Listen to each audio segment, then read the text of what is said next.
gene therapy research. Today, a Senate Health Subcommittee heard testimony from patients who have participated in clinical trials. Also, the father of a young man who died during a gene therapy experiment. And from officials at the National Institutes of Health and the Food and Drug Administration. Tennessee Senator Bill Frist chairs the 3-hour and 20-minute hearing.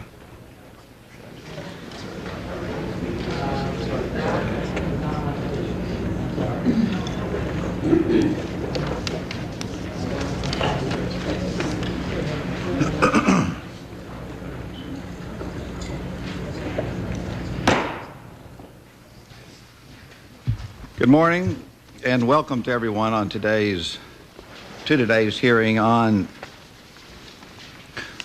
what are truly critical issues regarding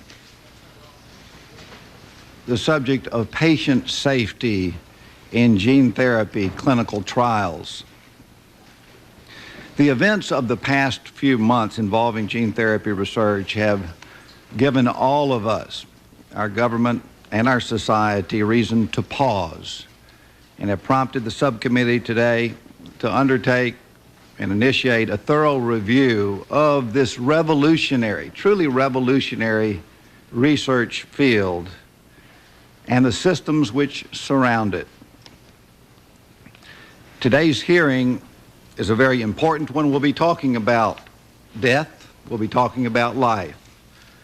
We'll be talking about promising new research that couldn't have even possibly been imagined 30 years ago. We'll talk about the tough ethical issues such as informed consent. What does it really mean? About conflict of interest. About the nature of experimentation in human beings. Inherently risky, fundamentally profound. We'll talk about gene therapy. What is gene therapy? How does it differ from other therapy? What promise does it hold for each of us, for our children?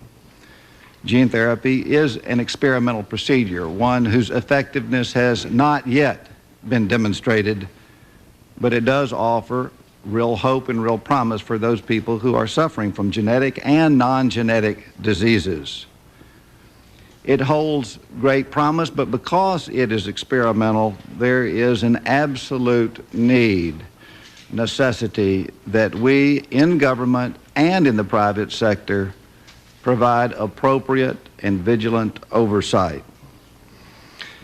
If we ask patients to participate in clinical trials, in moving that promising science forward, we must assure them that their patient safety is first and foremost. I hope that today's hearing will be a thoughtful discussion and provide a thorough review of the oversight mechanisms that are in place, both those that are in place and on paper, as well as giving us the opportunity to see whether or not what is on paper and in place is actually being carried out. Doctors and scientists do have what I regard as a truly noble journey to pass along the promising research, to explore that research in an appropriate way in this new scientific field. But in that journey, there is absolutely no room, no place for mistakes that compromise patient safety. The tragic death of Jesse Gelsinger, who is the first patient that we learned about that had died of gene therapy, has sombered us all. Jesse, as all of you know, was 18 years old. He had a rare liver disease. He unselfishly volunteered for a gene therapy clinical trial, which was designed not to cure him, but instead to develop a treatment that other children, other babies could benefit from in the future. Mr. Paul Gelsinger, Jesse's father, has generously agreed to be with us here today, and at the outset, and you'll hear it many times, we offer our deepest condolences to the Gelsinger family and our true gratitude that he comes before us at a painful time in his own life to share with us his experiences and to help us learn how we can make the big picture better, to make the system better. As we will hear Mr. Gelsinger graphically describe today, we absolutely must chart a new path that ensures that no family will have to endure what he and his family have had to endure over the last several months. Yet, just this week, and I predict in the future, we're going to continue to learn more about adverse events that have occurred in gene therapy trials. Just this week, we've learned about unreported deaths. The National Institutes of Health, who is with us today, following Jesse Gelsinger's death, put out a call, a far-reaching call for all investigators conducting gene therapy research to remind them that they must report serious adverse events to NIH and the FDA. The fact that NIH received 652 previously unreported serious adverse events in response to this request is really inexcusable. Clearly, our oversight system is failing. Our hearing today is the first step in the congressional examination of the oversight procedures and the guidelines in place at the NIH and the FDA to determine whether or not we have adequate systems to approve and then to monitor these revolutionary new gene therapy trials. If we learn that the appropriate systems and guidelines are in place on paper, we must then ask, are they working in reality? I suspect they're not. The deaths of several patients reported over the last several days, the 652 previously unreported adverse events suggest the system is not working. All of these events trigger serious questions regarding federal oversight of these gene therapy trials, as well as the adherence to the federal guidelines that are out there on the part of the individual investigators themselves, the research community. Serious ethical questions, and so much of science today, at the pace it's moving, is introducing new ethical questions that we as policymakers have never had to address in the past. Ethical questions regarding the risk to patients in human experimentation in these trials. The high financial interests that are at stake as increasingly the private sector is funding such trials. We must examine our process of informing patients. Is it time for us to go back and look at what truly informed consent means in this new era of rapidly advancing science, truthful and complete information to patients? We must ask if there is an atmosphere of unrealistic expectations with regard to gene therapy. And we'll talk about that in our third panel. What does gene therapy truly hold as promise? How quickly can we realize those promises that are there? Are patients given full information regarding past adverse events as they enter participation in these clinical trials? Now, an objective that I have is to keep the hearings as we go forward balanced and make sure our discussion is careful. Nobody is on trial here, not the government, not universities, not research scientists, and it is clearly to everyone's advantage to put everything on the table in as quick a fashion as we can. It's tough because every day new information is coming out, and I'm very hopeful that over the course of this morning that we can achieve that balanced and careful examination and discussion. We know that we can learn from previous mistakes. We do need to know what those mistakes are if we're going to learn from them, if we're going to improve the system, if we're going to move forward this field of gene therapy. The tragedy of Jesse Gelsinger, basically, I believe, should not result in another tragedy. And that other tragedy, again, I hope that we talk about today, would be to bring a halt to this promising research.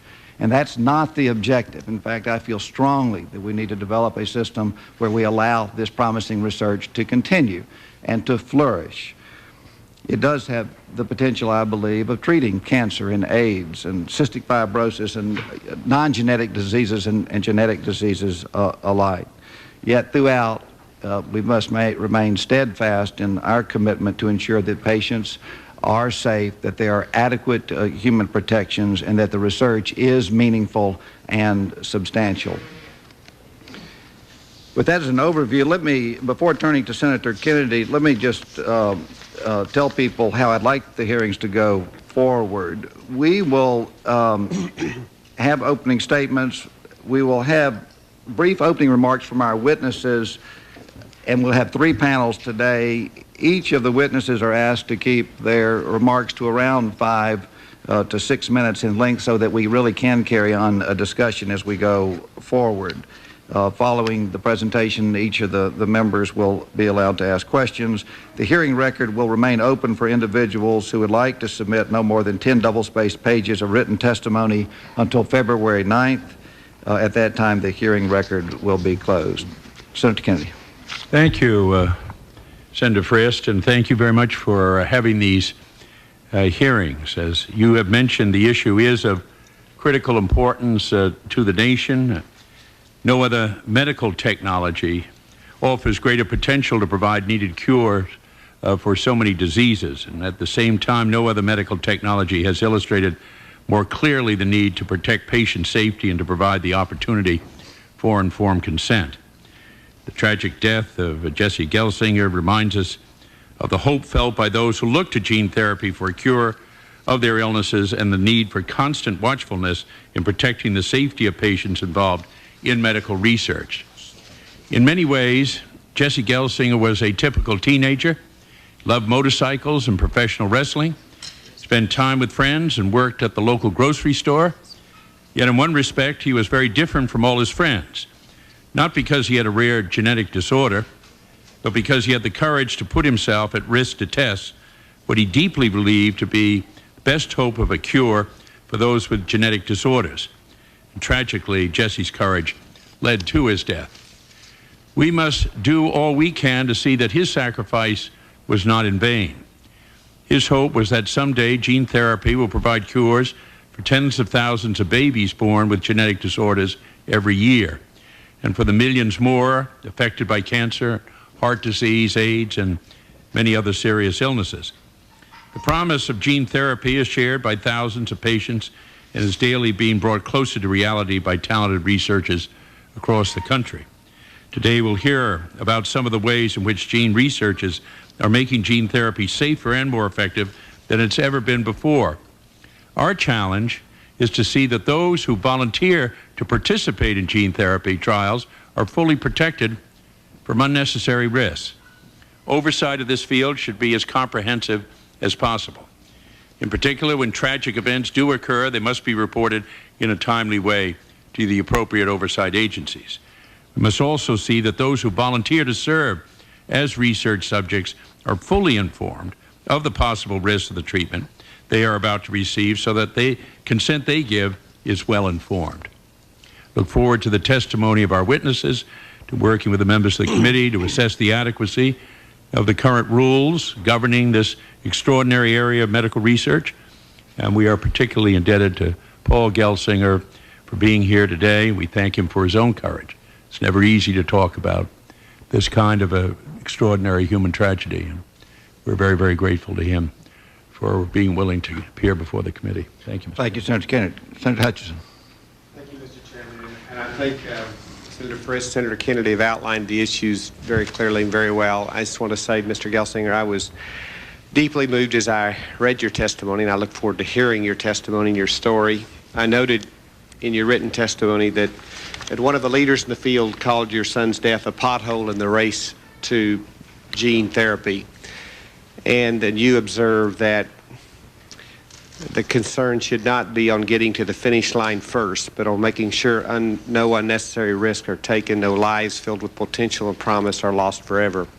How true, and I want to join Senator Kennedy in saying that in fact, your son's death was not in vain. And I think already it has called the nation's attention to some very great dangers. And I appreciate your courage and your willingness to come forward today. And I thank you for the hearing, Mr. Chairman. Senator Bingaman. Mr. Chairman, you and Senator Kennedy and Senator Hutchinson have outlined the issues. I thank you for having the hearing. I thank Mr. Gelsinger for being here and the other witnesses, and I look forward to the testimony. Thank you. Thank you. The first of three panels. Panel one will present and discuss the patient safety concerns, and we'll talk about the informed consent issues in clinical research. Mr. Paul Gelsinger of Tucson, Arizona, is the father of Jesse Gelsinger, who tragically passed away last September during participation in a gene therapy trial at the University of Pennsylvania. Mr. Eric Cast of Norman, Oklahoma. Welcome, Mr. Cast. Eric is a cystic fibrosis patient who has participated in a number of clinical trials, including a gene therapy trial, in order to contribute to the search for a cure for cystic fibrosis. He currently works for Blue Cross Blue Shield of South Carolina, where he educates medical equipment suppliers about Medicare claims. He received his bachelor's and master's degree in journalism and public relations from the University of Oklahoma. He is testifying on behalf of the Cystic Fibrosis Foundation. Mr. Cast, again, thank you for being with us today and for your dedication in combating a disease that we're making tremendous progress on over the last 15 to 20 years. We'll begin with Mr. Gelsinger, to be followed by Mr. Cast. Mr. Gelsinger. Let me just mention, these microphones are very directional, so we may have to pull them up fairly close. Mr. Gelsinger. Thank you, Senator Frist, and thank you, members of this panel, for allowing me to contribute to this hearing today. I am addressing this committee in the hope of bringing to light some very serious concerns that I have as a result of my son's death. My son, Jesse Gelsinger, was participating in a first-phase clinical trial conducted by the Institute for Human Gene Therapy at the University of Pennsylvania in Philadelphia. Jesse was recruited to participate in the trial after being told that his efforts would benefit newborns and other children with his specific disorder, ornithine transcarbamylase deficiency syndrome, and for a myriad of other liver disorders. Jesse did not need to participate in this clinical trial. Indeed, he was told that the trial would not benefit him in the least. At the time, Jesse was doing exceptionally well on his medications, and nothing should have prevented him from living a full and happy life. He believed, after discussions with the representatives from Penn, that the worst that could happen in the trial would be he would have flu-like symptoms for a week. He was also told that the most dangerous parts of the procedure were to be the catheterization procedure by which the gene therapy would be introduced to his liver, and the liver biopsy that was to be done a week later.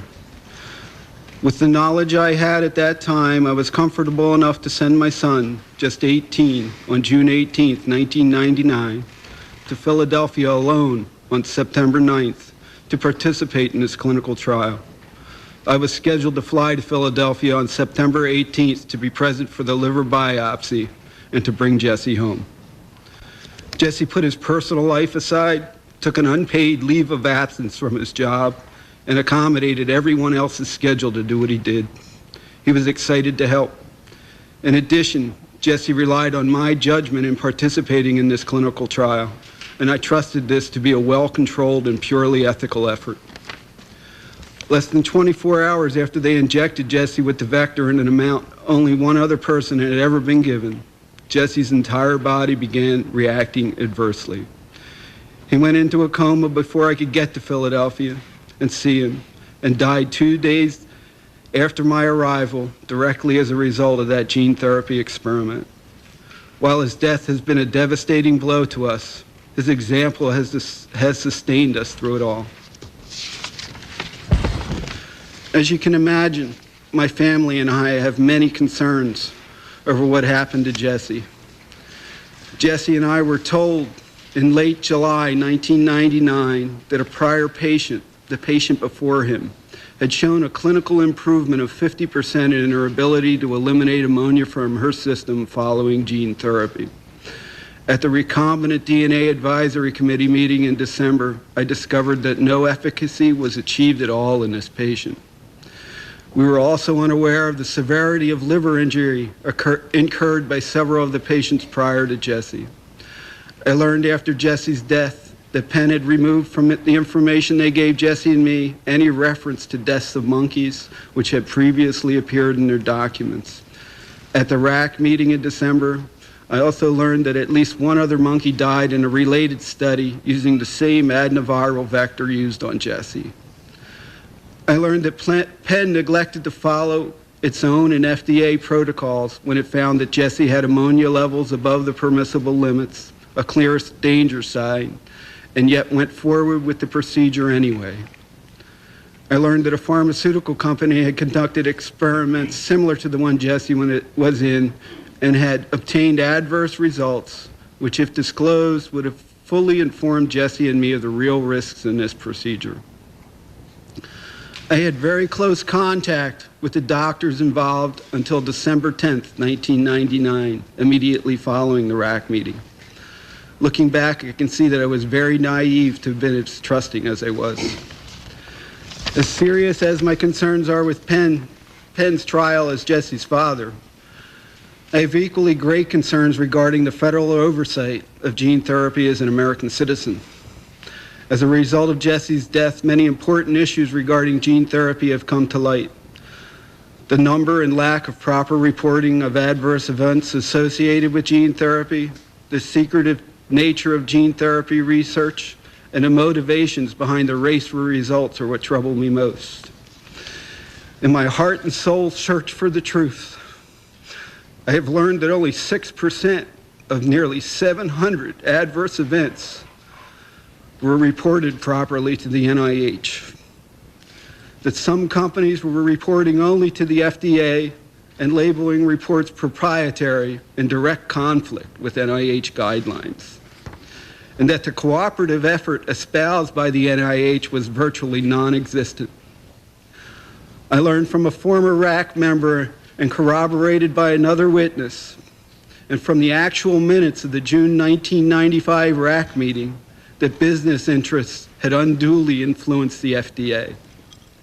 At the December 1999 RAC meeting, I saw many things, some encouraging, some troubling. I saw a cooperative effort on December 9th, but on December 10th, I listened to the biotechnical lobby offer to voluntarily comply with the guidelines, and the pharmaceutical company stated everything is fine the way it is, that the FDA has everything under control. In private conversations with an FDA director, I was told that they would like to see legislative changes to untie their hands so they could be less secretive, that they could do the right thing. I have read that my son's death has been called by one of the leaders in this field as a pothole on the road to gene therapy. His death was no pothole. It was an avoidable tragedy from which I will never fully recover. My concern now is that Jesse's death not be in vain, not be just a pothole. I am not against gene therapy. I recognize it holds so much promise for so many people. But we cannot allow what happened to Jesse to happen again. I am not a politically sophisticated man, but neither am I unintelligent when it comes to what motivates people. I understand how important competition is in the world of business, and I can understand the temptation to influence government, and I realize the desire of some to make a name for themselves. However, when lives are at stake, and my son's life was at stake, money and fame should take a back seat.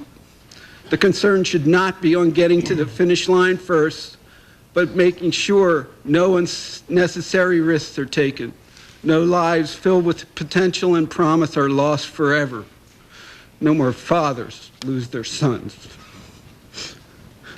The confidence of all Americans in their government has been so weakened that the response I get most often from my story is, "So what else is new?" Even from my other children. The answer for me in all this is to apply Jesse's intent to the oversight and application of gene therapy, not for profit or recognition. That will come naturally, but for the betterment of all people. Senators, please help me be able to tell my children that our government is all that it should be. Thank you. Thank you, Mr. Gelsinger. Mr. Cass. Thank you, Mr. Chairman, members of the committee. I appreciate being invited here to talk with you today. My name's Eric Cast, and I was diagnosed when I was 3 months old with cystic fibrosis. So I've never known what it's like not to have CF. Over the past 10 years, I've participated in 8 different clinical trials, including gene therapy. I'd like to offer our condolences to Mr. Gelsinger and for his personal loss, as well as from the perspective of somebody who's participating in gene therapy and somebody who may benefit one day from gene therapy. I truly appreciate what Jesse's went through and what he's done. So thank you. This morning, I'd like to also share with you some of the concerns that I have as a research participant. And some of those issues are the patient safety, informed consent, and also the reporting of these adverse medical events. I'd also like to share with you the Cystic Fibrosis Foundation's perspective on how the safety of patients and the urgent need to develop new therapies can best be met. First, we must maintain the FDA's authority over the gene therapy trials. Second, we should encourage the Recombinant DNA Advisory Committee to work closely with the FDA to examine the overall field and to educate the public. We urge you to identify the best balance between patient confidentiality and the disclosure which can ensure the patient's safety. Cystic fibrosis is a genetic disease that primarily destroys the lungs, and it also affects the digestive system. Also, as a direct result of CF, I now have diabetes, so I take insulin injections. Just taking care of myself and being able to breathe takes about 2 hours per day, something that most people take for granted. Despite my problems, I know I'm fortunate. I'm 33 years old, while the average life expectancy of somebody with CF currently is only 32 years. When I was born, my life expectancy was only 11. Thanks to the work of the CF Foundation, that life expectancy continues to increase every year. To me, my 5-year-old niece who also has CF, and to the other 30,000 people in the U.S. who have CF, 32 years old is an average life expectancy is just unacceptable. One of the highlights of my life was when I was 6 years old, is proclaimed Eric Cass Day in Indianapolis by then Mayor Richard Lugar, who's now one of your colleagues. Another highlight of my life, and one of the things that I am most proud of, is the opportunity that I had to participate in gene therapy trials. To date, 180 people with cystic fibrosis have been able to participate in these trials. Right now, we are at the crossroads in the race to find a cure for myself and those with other life-threatening illnesses. We can continue with the appropriate oversight and the caution that we require, or we can let the fear paralyze us into inaction. One of my greatest fears is that if we delay greatly, that I may die just a year or two before a cure is found for CF. If that happens, my wife Sherry is going to have to live the rest of her life knowing that if I had just survived or made it one more year, we may have lived happily together for the next 30, 40, even 50 years. We really are that close, and we've really come that far. These advances, I believe, are a direct result of the CF Foundation acting as an advocate for those of us with CF. Over the past several years, the Foundation has worked closely with the FDA and to speed the CF drug approval process and also to plan gene therapy research. That certainly helps those of us with CF and also those of us who battle every day with other life-threatening illnesses. The Foundation does believe in the urgency of drug development, but absolutely not at the risk of patients' lives. People with CF do die every day, but the safety of all patients in clinical trials is the #1 concern. Patients must be fully informed of any previous problems and any potential risks. As a precaution, the Foundation has suspended their gene therapy trials using the adenovirus. These trials will not resume until the FDA or the RAC addresses the vector safety and also if the FDA approves future clinical trials with that vector. The FDA must be given timely information to identify these problems and to be able to inform researchers. We also must still be able to keep patient and trade information confidential. But the rules to encourage disclosure must not undermine the private sector's role, which is critical for gene therapy to go forward. Without the private sector, gene therapy will not happen. The Foundation believes that the RAC should focus on the progress in the entire field of gene therapy and not necessarily just on the adverse events. The FDA should retain the primary responsibility for adverse events.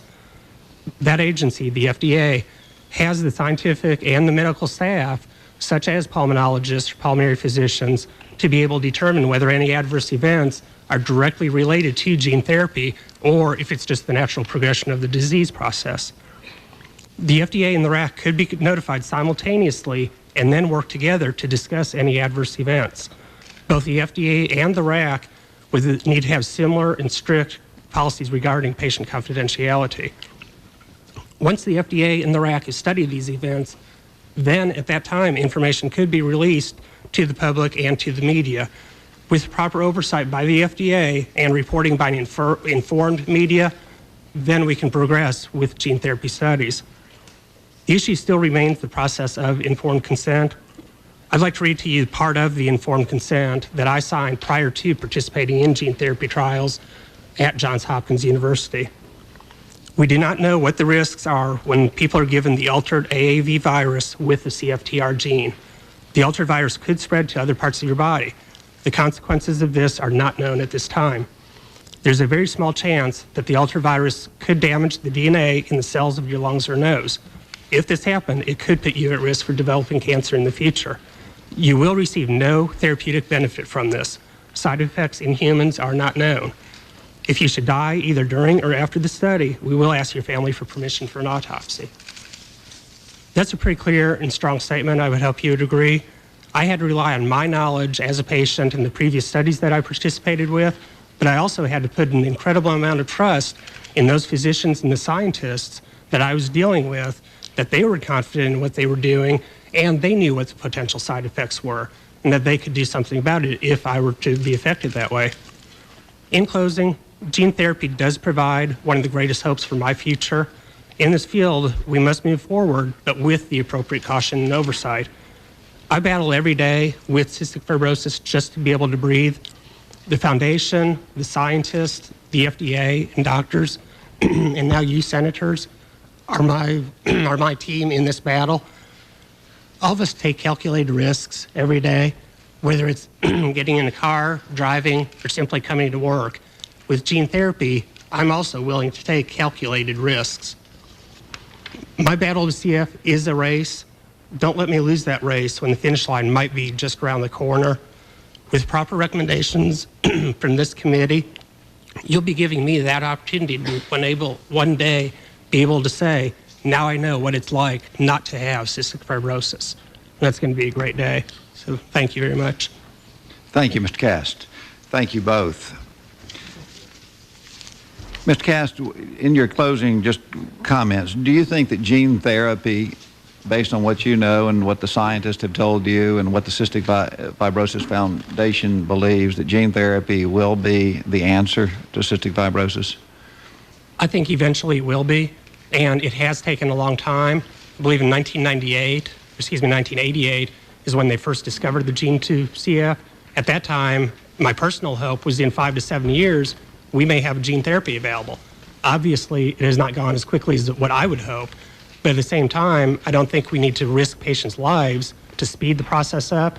We do have to have the proper oversight, and eventually, I truly believe that gene therapy will come around and be a benefit to those like myself with CF, and also a lot of other life-threatening illnesses. So eventually, I do believe that's going to The issue of informed consent and that you read from is a huge issue, both for Mr. Gelsinger and you, and I think it's an issue that we're going to have to give a great deal of thought to. And as a body, we have not addressed that recently in terms of what informed consent really means and how that data that is presented, because how it's presented is important. What's on paper, you read what was on paper. What you didn't say is whether they really sat down and discussed that and how they presented that to you. And as one who's participated in those trials, huge biases can be introduced. Again, it comes back to reestablishing that trust and make sure that that trust is there, which Mr. Gelsinger obviously said very clearly that the trust has been lost. You mentioned, Mr. Cast, about patient confidentiality, sufficient disclosure, that, and I quote, with knowledgeable interpretation of data to ensure that patients, researchers, and the public are informed appropriately about vital safety issues. Do you think that the NIH or the FDA should make information public about adverse events? I think the NIH and the FDA needs to make this public in the sense that informing the media so that an informed media can report this. Too often, media can either create hype about an issue or about gene therapy, or it can create fear. What we need to see is intelligent reporting of this so that it doesn't create that hype or fear. In my situations with informed consent, I've been fortunate that the doctors that I've worked with have always been able to sit down with me and go over everything, answer any of my questions, and including what I read to you, I've also put a lot of faith in those physicians, and it's important to me to be able to sit down and talk with them and have them tell me, okay, what has your experience been with this? Is the release of the data, you mentioned the media interpreting the data. As a physician and scientist, that can be dangerous, as you well know. Then the question is, we back it out. You report an adverse event to the NIH or FDA. That system is broken, I think. We're going to hear more about that. But once the data gets there, do you envision the analysis and interpretation of that adverse event, their responsibility before it goes to the media and back out to the system? I think the very first step they should take once they analyze the data and find out, was it because of the gene therapy or was it just the progression of the disease, it needs to go to those researchers that are involved so that it trickles down to the volunteers like myself. I want that researcher, when I go in there and risk my life, my well-being, I want that researcher to know what's happened with similar events or similar therapies and similar trials to be able to discuss that with me. In your clinical trials, did you feel that information was given to you based on everything that you know today? In my experience, yes, it has. Yeah, that's fine. That gives me a feel. And there'll be a lot of other questions on this very topic. Mr. Gelsinger, you mentioned in your testimony that adverse events in prior trials were omitted from the information disclosed to you, and you mentioned several of those in your testimony that was disclosed to you at the time that came out later or that you've learned about. But when you signed that agreement and agreed for participation in the gene therapy trial, you did not know about. Full disclosure of this information would have impacted your son's decision, your decision to participate in this trial. You can comment on whether it would or would not. From that experience, what would you suggest be done to facilitate complete and full and truthful disclosure of these potential risks to your family, to your son? I agree with Eric that... Hold the microphone up just a little bit, I'm sorry.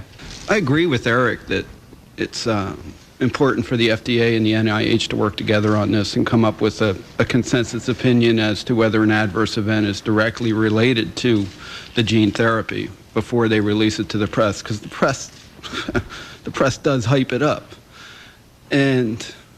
But he used the word trickle down to the patients. This needs to be directly given to the patients. We have to know what's going on. If you're going to have people putting their lives in danger, they have a right to know everything. And they should be given access to the research if they want to. I had no idea there was no success in gene therapy before my son's participation in this. Nobody relayed that information to me. I was under the impression this worked, that this was a field that was progressing. Found out it was an experiment. We gave consent, but in no way was it informed.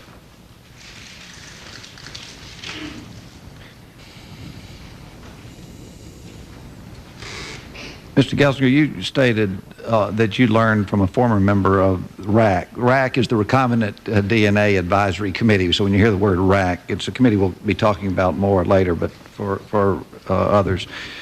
And from your reading of the minutes of a June 1995 RAC meeting that, and I quote, business interest had unduly influenced the FDA. What did you mean by that? In my conversation with this RAC member, who just happened to be from Tucson and happened to review Jesse's specific protocol and had serious concerns over it, he made it a point to take me to those minutes, to take me to that conversation, that he felt that it was totally inappropriate, that he could not believe his ears when he heard it. Why would a man as notable as he is take me there, make it a point to bring that to my attention?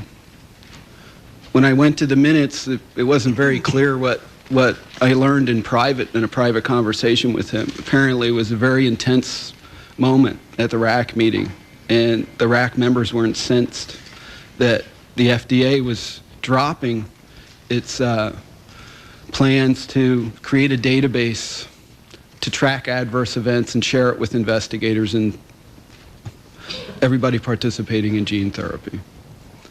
And under intense scrutiny from the RAC members, he made that statement. When I came to the realization of what that meant, I was outraged. You cannot imagine that my government had been influenced, you know, just to... Guys want to own this. They don't want to share the information.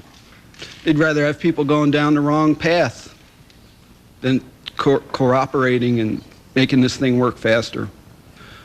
They want to own it. They want to have the patents on it. That's the only interpretation I can take from it. And it's the only one I've been able to come up with, and I've looked at it from every aspect. I want to believe that my government's doing the right thing. And I don't have that surety. Is your government doing the right thing? It's doing it right now. It wasn't then. Thank you. I have a number of questions, so we'll continue down. Senator Kennedy. Mr. Gelsinger, I don't want to prolong what has to be an extraordinary difficult time for you to be able to talk about these. Just a couple of questions. One is, what advice would you give to parents of another child that was going to undergo this gene therapy? I would advise them to have an advocate with them when they get signed up for a clinical trial. You know, if they're going to go and they're interested in participating, we need an independent body from these investigators. Someone that would know everything about what they're doing, would know all about gene therapy, the clinical trial, what the prognosis is, and that they could be there and answer any questions and stop the investigators when they're glossing over things that could be of very serious concern. I didn't have that. I guess I wasn't smart enough to think about it then. Well, that's very reasonable assumption in terms of the circumstances that you were faced with. Let me ask you this. What do you hope will come out of this hearing? What do you want us to do? I would like to see perhaps more funding for the FDA so that they can do a better job of oversight. They've expressed to me that they need more resources. I would like the NIH much more involved in the oversight. I mean, my understanding is the NIH and the FDA should be working as brothers rather than as totally independent agencies. Should be working together. And apparently that's not been happening, as evidenced by the number of adverse events and that the FDA is aware of, and the very few that the NIH was aware of. And they were supposed to all have the same information. That's frightening to me. Mr. Cast, thank you so much for your very extraordinary presentation and enormously powerful testimony. Let me ask you, when you look over, you've been through these various clinical trials, and you look over these informed consent statements, and you sign those, what's the most important thing that you look for? You've been involved in a lot of these clinical trials. When you look over those informed consent, what are the things that you're looking for? What do you think is most important in there? I think probably the number one most important thing is knowing what side effects other people have experienced. For most of the studies that I've been a participant in, I've been between about the 10th and 15th person to do those experiments. I've never been the very first one. So I'm looking for what side effects did those people prior to me participating, what did they experience? And if they did experience side effects, were they treatable? What was done about them? So I'm depending, the written consent usually states all of those, every possible side effect there is. I'm also depending on that researcher to verbally tell me, what has your experience been? And I think they need to know what other researchers' experience has been so that they'll know what to expect. I think the researchers need to be able to talk back and forth with each other. Despite what company is doing what research, there needs to be a mechanism in place where these researchers find out what has happened in other similar research to other patients, and that can be discussed with the patient so that I personally know what everybody else has experienced so that I can make an informed decision. Do you feel that over the past and range of different clinical trials you've been in, you've gotten that information? Do you find some have been better than others, or what I think would you in say? my situation, I've been happy with the informed consents and the information that I've been told. I've participated in studies both at the National Institutes of Health and at Johns Hopkins, as well as with my own physician back in Oklahoma. But I think they've always had my best interest at heart. Let me ask this. We have at the FDA the whole issue of confidentiality, the fact that these matters are that are considered confidential. Different. Do you and this? What's your real sense about the extent of public discourse that we ought to have in terms of these side effects, as well as the benefits, dangers, side effects on these different modalities? I think public discourse should be just like what's happening here, where in our situations, we're publicizing what we've done. A lot of patients don't want others in the community to know that they either have AIDS or cystic fibrosis or cancer or other life-threatening diseases. In my situation, I believe that the more I can let people know about CF, the more people are going to understand it. And so the patient confidentiality, we have to know what's happening with this research, yet keeping patients' names and specifics about the patients private. Thank you very much, Mr. Chairman. Thank you, Senator Kennedy. Senator Hutchinson. Thank you both for your very powerful testimony. Mr. Gelsinger, how was Jesse solicited to participate in the University of Pennsylvania gene therapy trial? His specialist in Tucson, a geneticist who saw Jesse on a semi-annual basis, was submitted a letter by Dr. Mark Batshaw, one of the principal investigators in the clinical trial, seeking to recruit patients. And since you weren't informed of the monkey deaths and other pertinent information relating to the virus vector gene, how did you find out that only one other person had been given as strong of a dose as Jesse? I found that, well, I knew Jesse was in the last cohort and was going to be the second person treated in that cohort. And that was at the strongest dose level. When did you find that out? I was aware of that. And you stated that in your research that you found only 6% of adverse events are being properly reported to the NIH, and that some companies are only reporting to the FDA and they're labeling their reports as proprietary so as not to make that information public. As a matter of fact, my understanding is that the NIH learned of Jesse's death through a newspaper article. So there's a very serious breakdown. I am not surprised at that at all. Do you feel that the FDA should be required to report such adverse events, whether or not they are considered proprietary? And do you think that the FDA has enough authority now to address an adverse event when it has occurred? I believe the FDA should share the information with the NIH, whether an event is proprietary or not. I don't think it should be released to the media unless it is determined that that adverse event was a direct result of the gene therapy. Proprietary rights. What's more important? So that's what it all comes down to me. Is human life more important than owning something? I thought this was all about the people, and I'm very disappointed to find out that it's not just about the people. Thank you. Mr. Cass, you've been, I think you said, 8 clinical trials that you participated in, and so you've told us a lot about informed consent and what was involved in it. You mentioned one particular trial in which you found out that 10 people who had already been through the trial had experienced no side effects. How did you learn this information? How was that made? Did you research this, or was this? Right. I asked.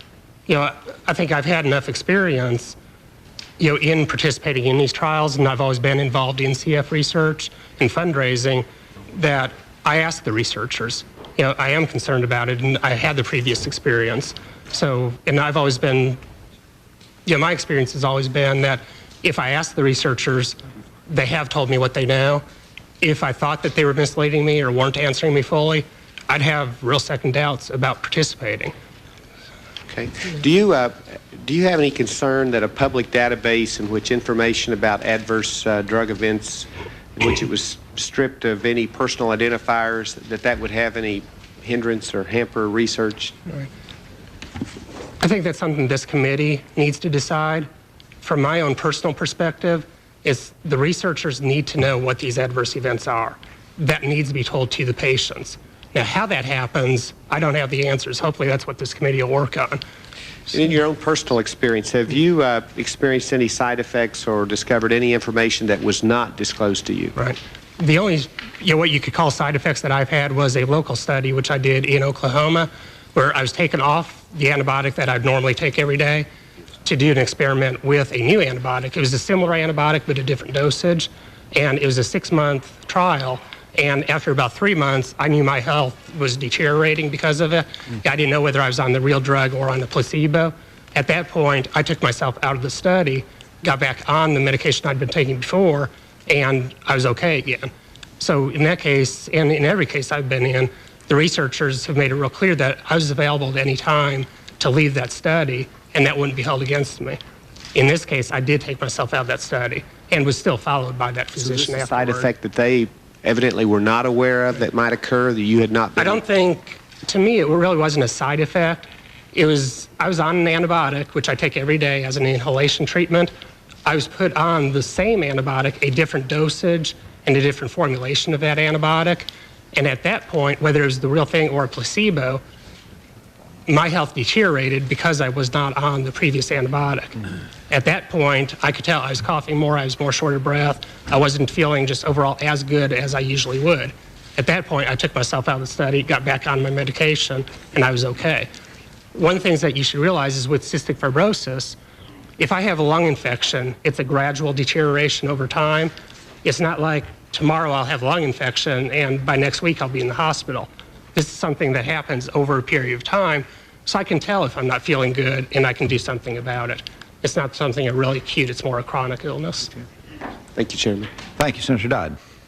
Thank you very much, Mr. Chairman, and thank you immensely for holding these hearings. I'm not a member of this subcommittee per se, but I was very interested in coming by this morning and hearing the testimony of these witnesses. And let me thank both of you immensely for being here, particularly in your case, Mr. Gelsinger. This is a difficult day to do this, but I'm confident, you're confident, that what you're doing is tremendously valuable and helping out an awful lot of other people by being here and sharing what you've gone through with your child. So as hard as it is, there's great value in your stepping forward. And as well, Mr. Cass, we thank you for sharing your thoughts, and I found your testimony very, very compelling and very worthwhile.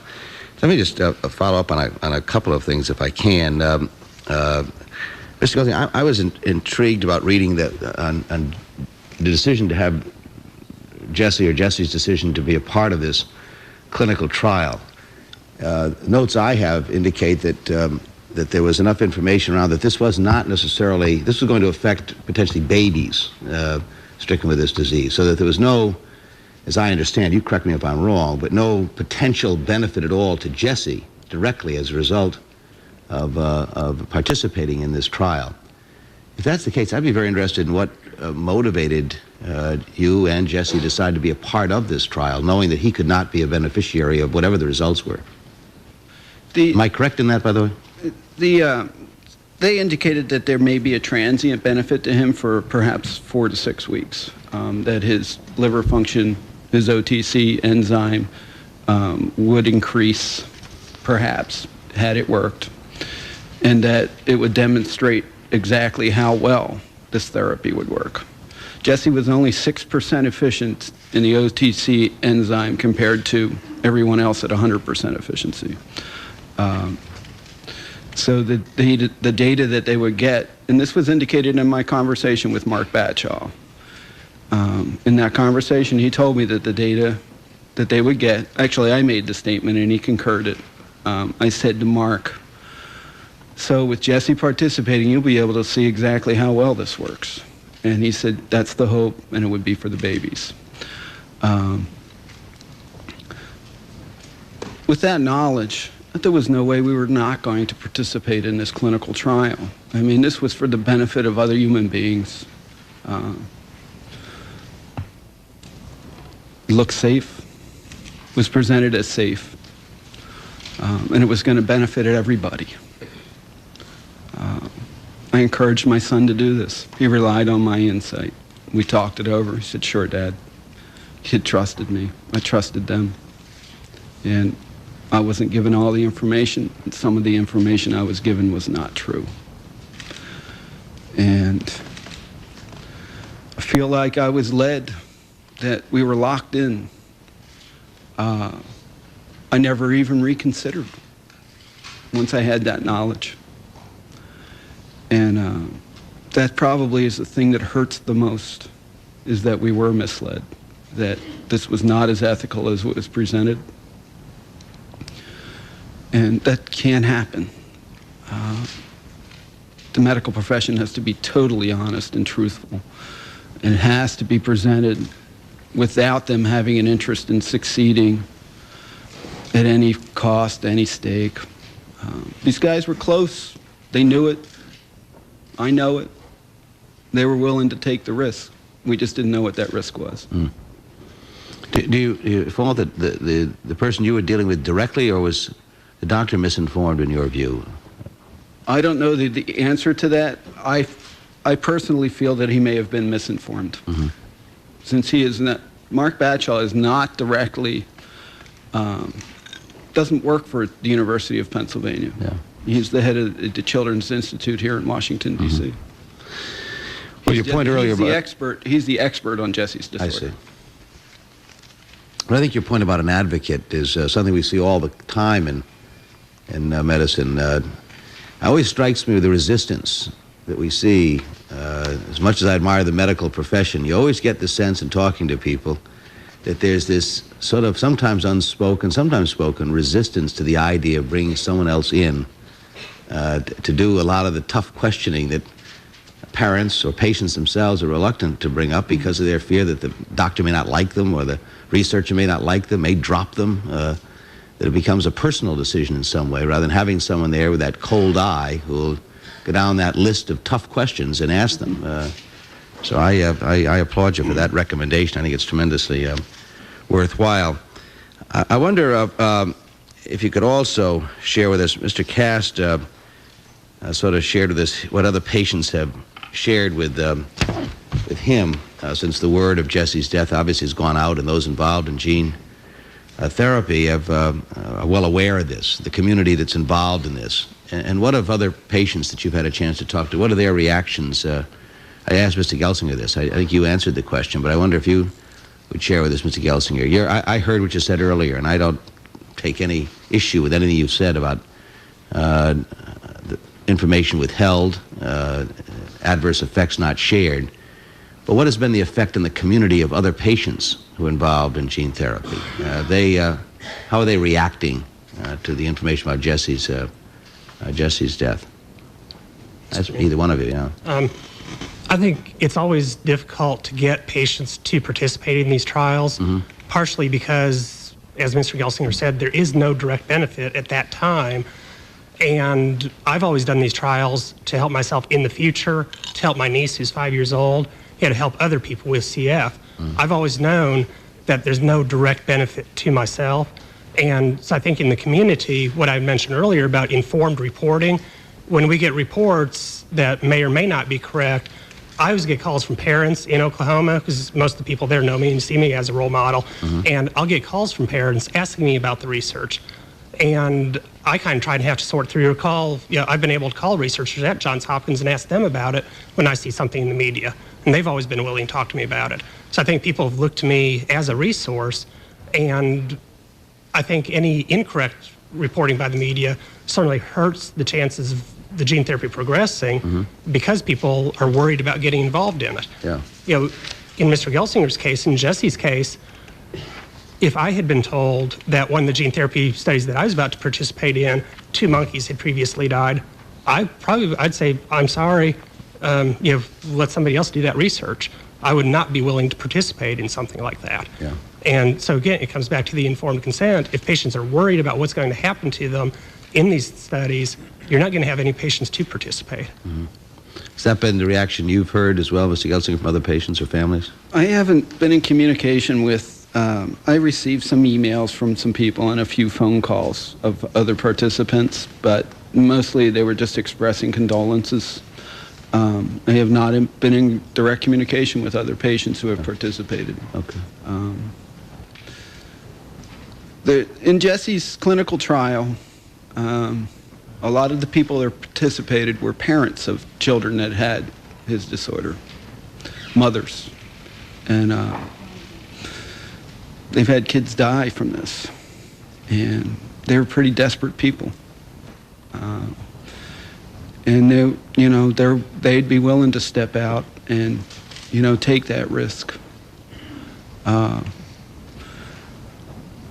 We were not in a desperate situation. Yeah. And not to have the information that I should have had is just not right. Yeah. Well, I find no argument up here on that point. I thank you both. Thank you, Mr. Chairman. Thank you, Senator Dodd. Chairman Jeffords.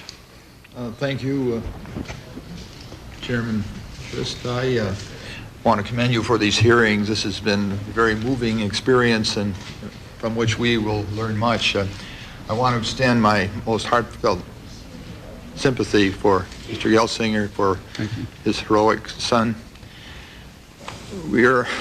I'm disappointed yesterday when the acting director for NIH, Dr. Ruth Kirstein, disclosed that only 39 of 691 adverse events associated with gene therapy trials, similar to the one that took Jesse's life, had been reported by researchers to NIH. Dr. Kirstein noted that NIH should have recognized a small number of reported events, 39 of 691, as under-reporting. That's an understatement in my mind. And I was also very disappointed recently with the reported comments of one federal official whose responsibility at the Department of Health and Human Services is the protection of human research subjects. During a presentation to the American Health Lawyers Association, this official indicated that an immediate step that could be taken would be to draft a memorandum reminding all staff of their obligations to protect the rights of human subjects. Mr. Chairman, I don't think drafting more memorandum will do anything to protect those people who voluntarily put themselves at risk to advance causes of science. Either more needs to be done or our current patient protections must be better enforced. Well, I don't have any questions. You've been very forthright and very compelling in the testimony you've given to us today. I want to commend you for coming forward and commend you for what you have been through, and I sympathize with that. So thank you, Mr. Chairman. That's very, very moving testimony. Thank you, Senator Jeffords. Let me thank both of you. We have two other panels that we will get to, and invite both of you to stay and want to express again my appreciation on behalf of the United States Senate for your coming forward and talking about the very best of clinical trials and the very worst. We clearly have a lot to do. You've set the stage for this discussion in a way that is very sophisticated, very mature, and it's a discussion that we have an obligation to continue and give some answers to both of you. Thank you very, very much. Appreciate it. Thank you. I'll ask our second panel to come forward. Our second panel does focus on the respective roles of the National Institutes of Health and the Food and Drug Administration with regards to oversight of gene therapy research. As they come forward, I would like, with unanimous consent, to enter into the record at this point a letter that I received from the University of Pennsylvania, the president of the University of Pennsylvania, that is about a 2.5-page letter. And let me just read a couple of sentences from the letter.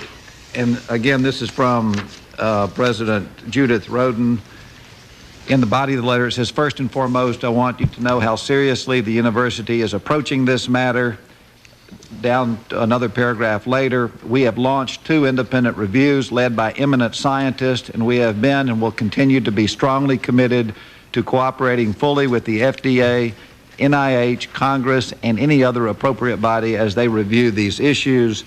In this letter, which we can make available to people here as well, there's an outline of what the university's response both has been, is doing, and will do. And we will enter that at this point in the record. Any opening statements included in the record as well? And opening statements will be made a part of the record as well. We have, in this second panel, over the last week, had a change in witnesses from what we had previously announced, actually in the last 3 days. And the administration's witnesses from the NIH and FDA are different than had been previously announced at the request of the administration.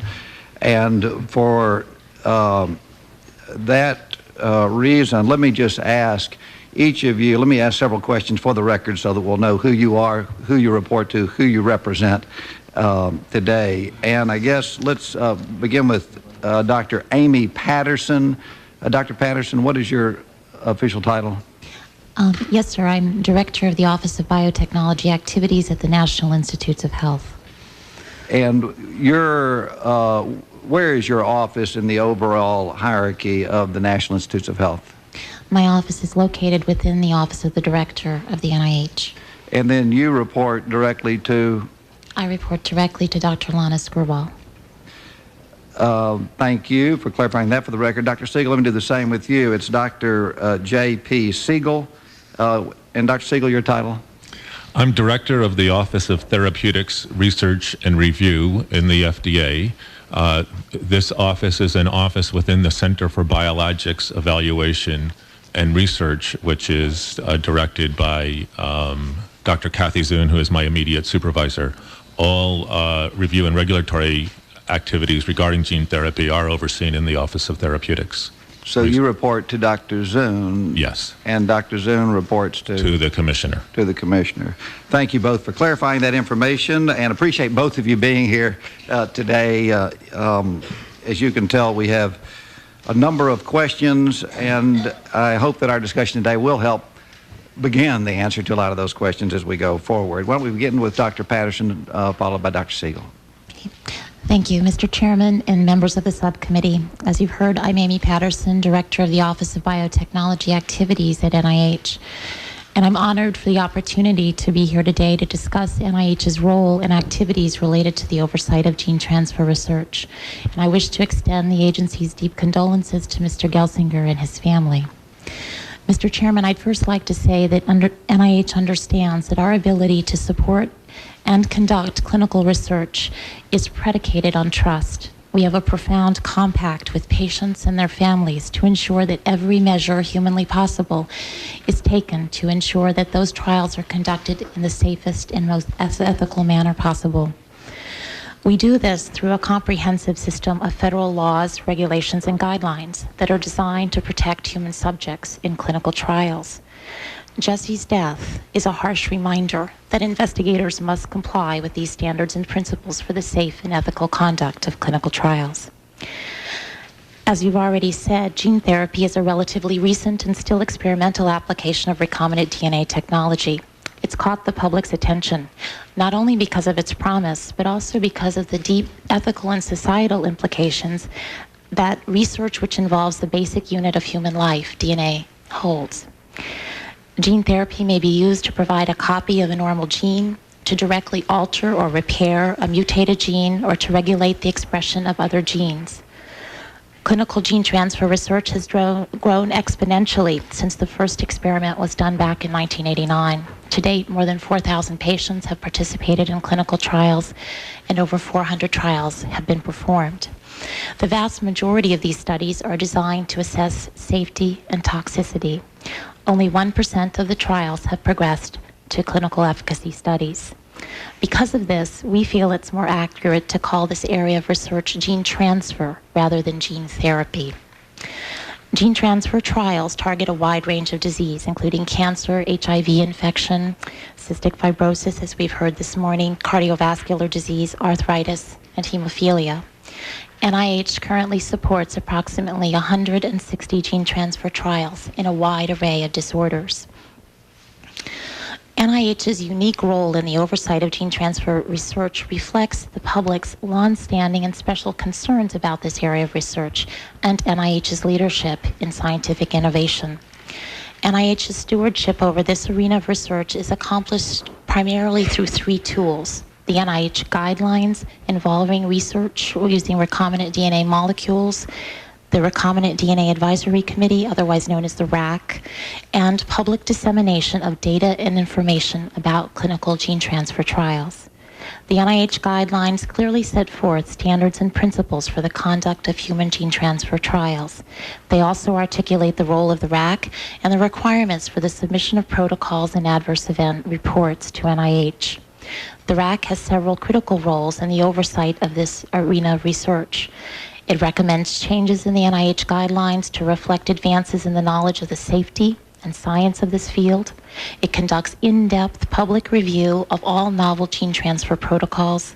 And through national policy conferences, it explores in depth the very complex scientific, social, and ethical issues that this technology has raised as it's progressed forward.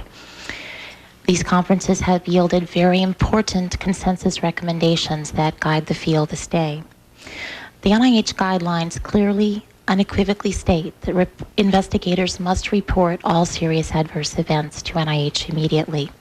Each and every time an investigator submits a protocol to NIH, they receive a letter that restates their obligation to fulfill this requirement. The purpose of this reporting is not for day-to-day individual monitoring or to place clinical trials on hold if need be. That is one function of the FDA. Rather, it is so that NIH can mobilize the RAC and scientific community to bring to bear their expertise and experience to better understand the potential implications for adverse events and what those implications may be for ongoing trials, as well as to help design better trials in the future. In addition, we can initiate data collection for a comprehensive and public review by RAC and ad hoc experts as necessary. And as you know, this is exactly what we did one day after being informed of Jesse Gelsinger's death. Reporting of serious adverse events also allows us in the long term to recognize previously unrecognized trends that may have significant implications for the safety of patients enrolled in these trials. And this entire process fosters a broad public awareness on which public trust and confidence in this field is predicated. We recently became aware that there was widespread noncompliance with NIH's requirements for reporting adverse events. We're actively analyzing the extent of this noncompliance and the possible contributing factors for this noncompliance. Investigators have violated the federal guidelines. Our top priority is to ensure 100% compliance, and we've taken 4 immediate actions. First, we directed institutions and investigators involved in gene transfer research to ensure and report back to us about their processes for ensuring at their local institutions full compliance with the NIH requirements. In addition, we asked them to report any adverse events which had not been previously reported as required to NIH. Second, we've established in collaboration with our colleagues at FDA a new process whereby we know each time a sponsor submits an adverse event report to FDA. It's important to note that this is a backup system. It allows us, if we haven't received the same report, to follow up with clinical investigators. It in no way obviates the obligation of the investigators to report those same events directly to NIH.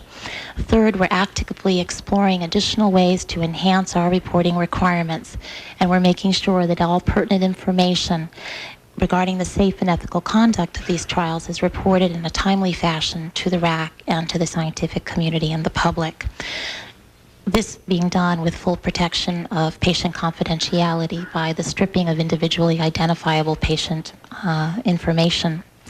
Fourth, the NIH is going to be making a series of site visits to NIH-funded institutions. The purpose of these visits will be to ensure compliance with the NIH guidelines and to examine compliance with other NIH policies, including financial conflicts of interest. One of NIH's primary oversight responsibilities is ensuring public access to information in gene transfer research. This information has always been publicly available. At each RAC meeting, we describe any new gene transfer trials, any new adverse events reported since the last meeting, and new developments in the field. This data is up on NIH's website. Every gene transfer protocol, in addition, is available to the public upon request. We're in the process of developing a technically advanced interactive database. This database is designed to serve a variety of users, patients, the general public, as well as the scientific community. And it will enable people to search for specific variables, aggregate data, query, answer their specific questions about this field of research. And finally, in order to be sure that our oversight role is as optimal as it can be, because that's what we owe patients, an advisory group is evaluating NIH's oversight of gene transfer research, and the NIH director has specifically asked this group to develop and consider several options, among which is whether approval authority should be restored to the RAC. In conclusion, gene transfer clinical research holds tremendous promise to treat, cure, or even prevent a wide variety of human diseases and conditions. And if we're to realize this promise, investigators, funding institutions, and regulatory agencies must work together to ensure that this research is conducted in a safe and ethical manner.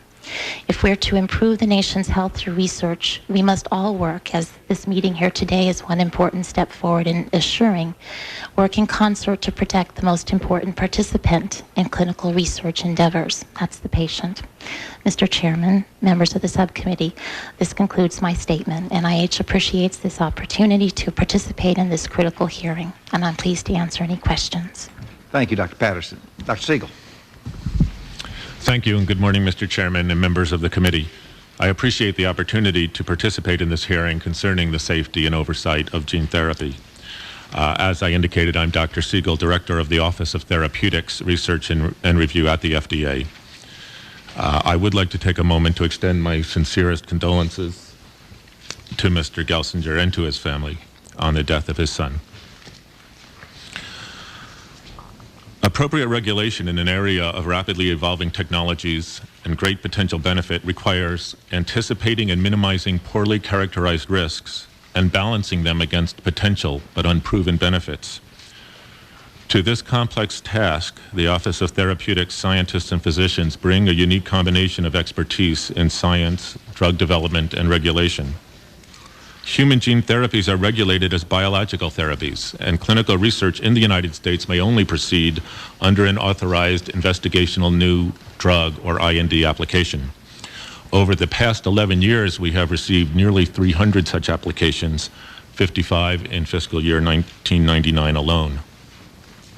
The Office of Therapeutics encourages meetings with prospective gene therapy sponsors and investigators to discuss data, plans, and regulatory requirements. Upon receipt of an IND application, FDA determines within 30 days whether to place the study on clinical hold or authorize it to proceed. Studies on clinical hold may not enroll patients. FDA review of a new IND application for gene therapy includes review of product manufacturing and testing, animal studies, and the protocols or plans for clinical studies.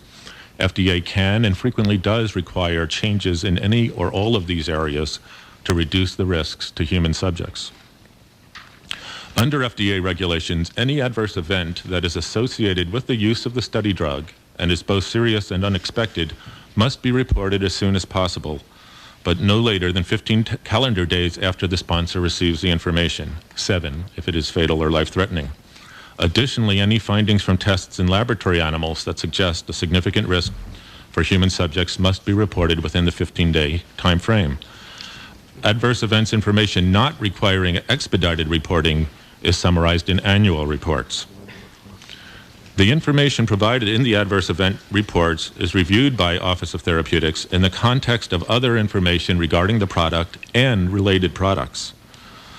Office of Therapeutics reviews of adverse events may lead to actions which include changing eligibility criteria to exclude patients at high risk, lowering the administered dose, increased testing of patients to detect early toxicity, changing the informed consent to disclose new toxicities, changing the investigator's brochure to inform all investigators, placing the IND on clinical hold, and taking any or all of these actions with regard to other INDs for related products.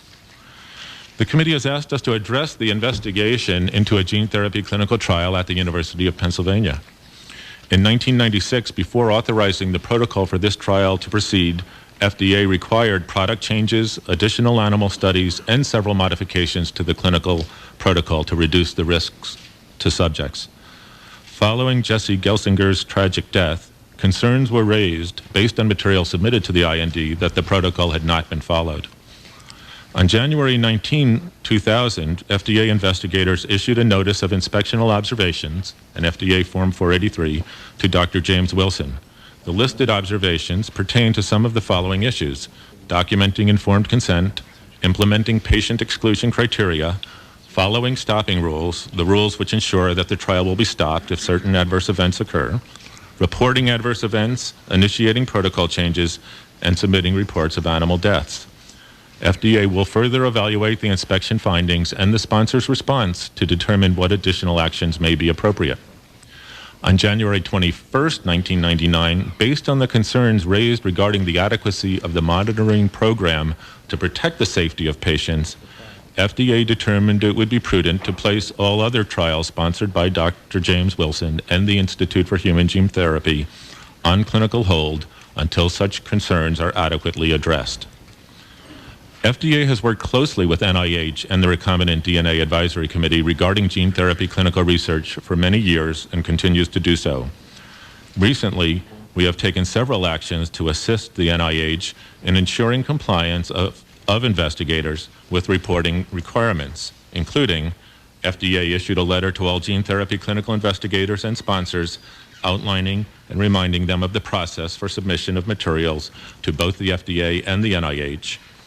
And we implemented a procedure whereby the FDA notifies NIH of FDA receipt of adverse event reports and protocol changes. The Office of Therapeutics believes that education of investigators and sponsors on scientific and regulatory issues is a critical element of ensuring better patient protection. To this end, our scientists recently issued 2 guidance documents regarding gene therapy products, give numerous presentations on gene therapy issues at many forums, and participate actively in efforts in the academic, medical, and scientific community to provide increased training for clinical investigators. CBER intends to take the following additional steps to improve patient safety in clinical trials: to issue a proposed rule expanding public disclosure of information regarding gene therapy clinical trials, to continue our efforts and expand them to improve investigator and sponsor compliance through educational outreach, to increase inspectional oversight of gene therapy INDs, and to provide additional guidance for gene therapy products as technologies evolve. In conclusion, in order that the potential of gene therapy may be evaluated and realized, it is essential that gene therapy research proceed in a manner which protects research subjects from unnecessary risk. The safety of gene therapy research is a shared responsibility. Sponsors and investigators must develop and follow sound and safe clinical research protocols and must provide appropriate information to oversight bodies, which include the Institutional Review Board, the Institutional Biosafety Committee, the NIH, and the FDA. These bodies, in turn, must perform their oversight functions well. The Office of Therapeutics is committed to minimizing the risks of patients who participate in clinical trials of gene therapy while allowing the development of promising new experimental therapies. This endeavor presents difficult challenges. I believe we have met these challenges well in the past, and let me assure the committee that we will continue to do so in the future.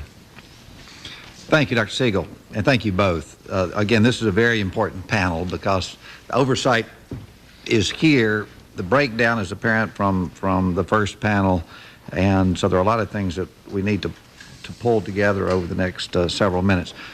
Big picture, Dr. Siegel, how many gene therapy or gene transfer therapy trials are ongoing now? You said 300 INDs. Just walk us through. We had received nearly 300 applications. There are currently 212 INDs that are active. Some of those applications have, however, more than one trial. They're the same product. They may be, and they're in the same or a closely related disease, or they wouldn't be in the same IND. I don't have the exact number of trials. Roughly. So 212. Are they underway when you say that you received the applications? How far along are they? Yeah, the INDs are active. That means that they're not on hold. They're authorized to proceed.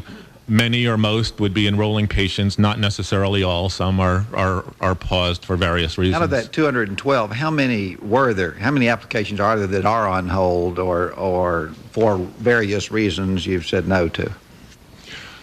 I don't have that number. I can tell you that it is very common, perhaps many or most applications, as we initially see them, that we have concerns that potentially could lead to clinical hold. Now, under regulations, we will, in that 30-day period, work with the sponsor.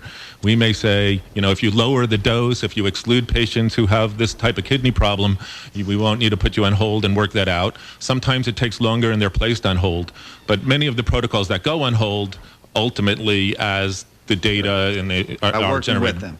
And then how many looking at this increase a year from or 2 years from now, if you sort of project this out, how many do you think there'll be? I was looking at the curves. I know for my office as a total, which largely is regulating biotechnology, the growth rate of review workload has been for the last 5 or 6 years at a 20% per year. So it doubles. It's more than doubled over 5 years. And the growth in gene therapy applications appears to be at a similar rate, although there are some years when it grows more rapidly and others where it doesn't. And Dr. Patterson, the numbers, I know you say 116 or 160? 160 NIH-funded or supported clinical trials. NIH has received over the 10 years that gene transfer research has been underway about 370 protocols. We classify them a bit differently than FDA. As Dr. Siegel explained, an IND may encompass several clinical trials using the same product for a variety of clinical indications. We tend to classify each trial as a separate entity. There may be different principal investigators in charge of each clinical trial. And of these 160 trials, NIH, are they the same? Have you seen all 160 of them? Are both of you talking about the same groups of population? Yes. And then why do you have 212 and she has 160? Well, you're talking about those that are NIH funded. You want to address that? Right. There are, again, over the decade of history, we've had 372 trials. At present, there are 160 actively funded NIH trials. There's a difference in the way NIH counts or tallies trials compared with FDA. As Dr. Siegel said, an IND, an investigational new drug application, may encompass a number of trials. I get and what I'm reaching So for. his numbers will be Are bigger. both of you looking at every gene Yes. transfer trial? Both of you at some time see every trial, whether it's NIH funded or not. Do you see it? If it's not NIH funded, do you see every gene therapy trial? We see all trials that are conducted either at an institution that receives any monies for NIH monies for recombinant DNA research. So anybody who's doing molecular biology, we see their trial. And that certainly includes the smaller subset of NIH-funded trials. So we've got people are slipping through the cracks, and we've got to minimize this. So every gene transfer clinical trial, both of you see. Is that correct or not? Well, speaking for the FDA, any that is conducted in the United States, we would see. You would see, and you would see. I understand if it's at an institution that gets federal Right. monies, you're going to see it. My Right. question is, are there gene therapy trials that you see that aren't conducted at those institutions that are not NIH funded that you would not see?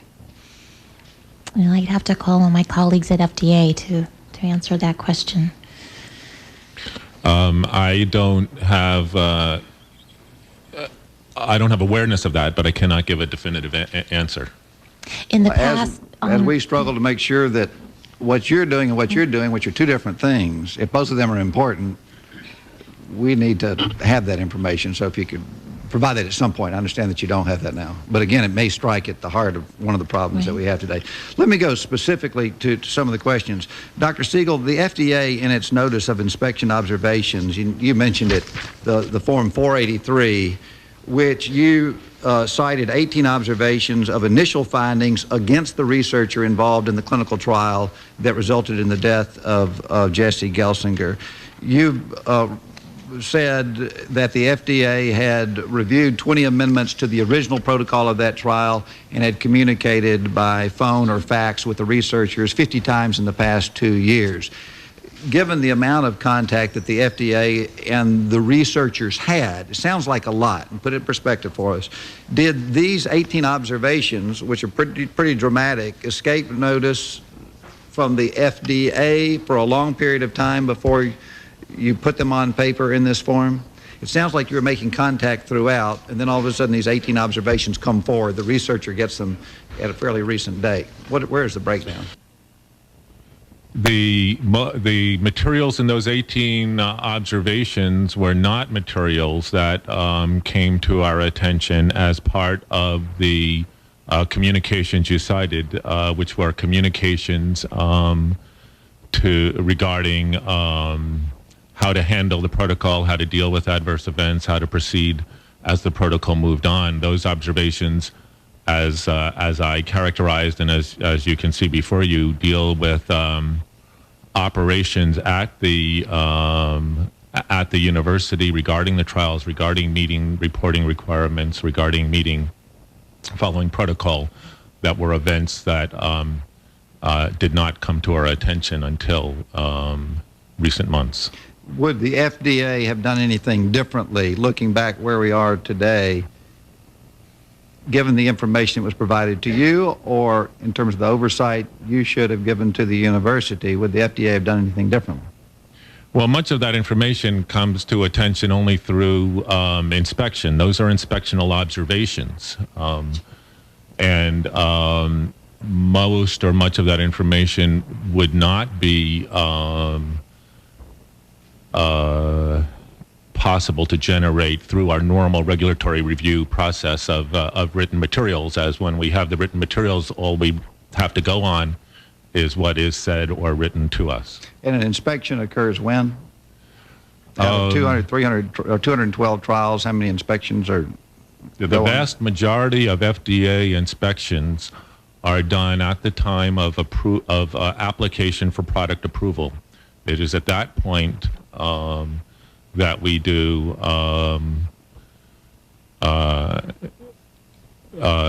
oversight or inspections to ensure that the data in the application are indeed what they purport to be. Does that system work?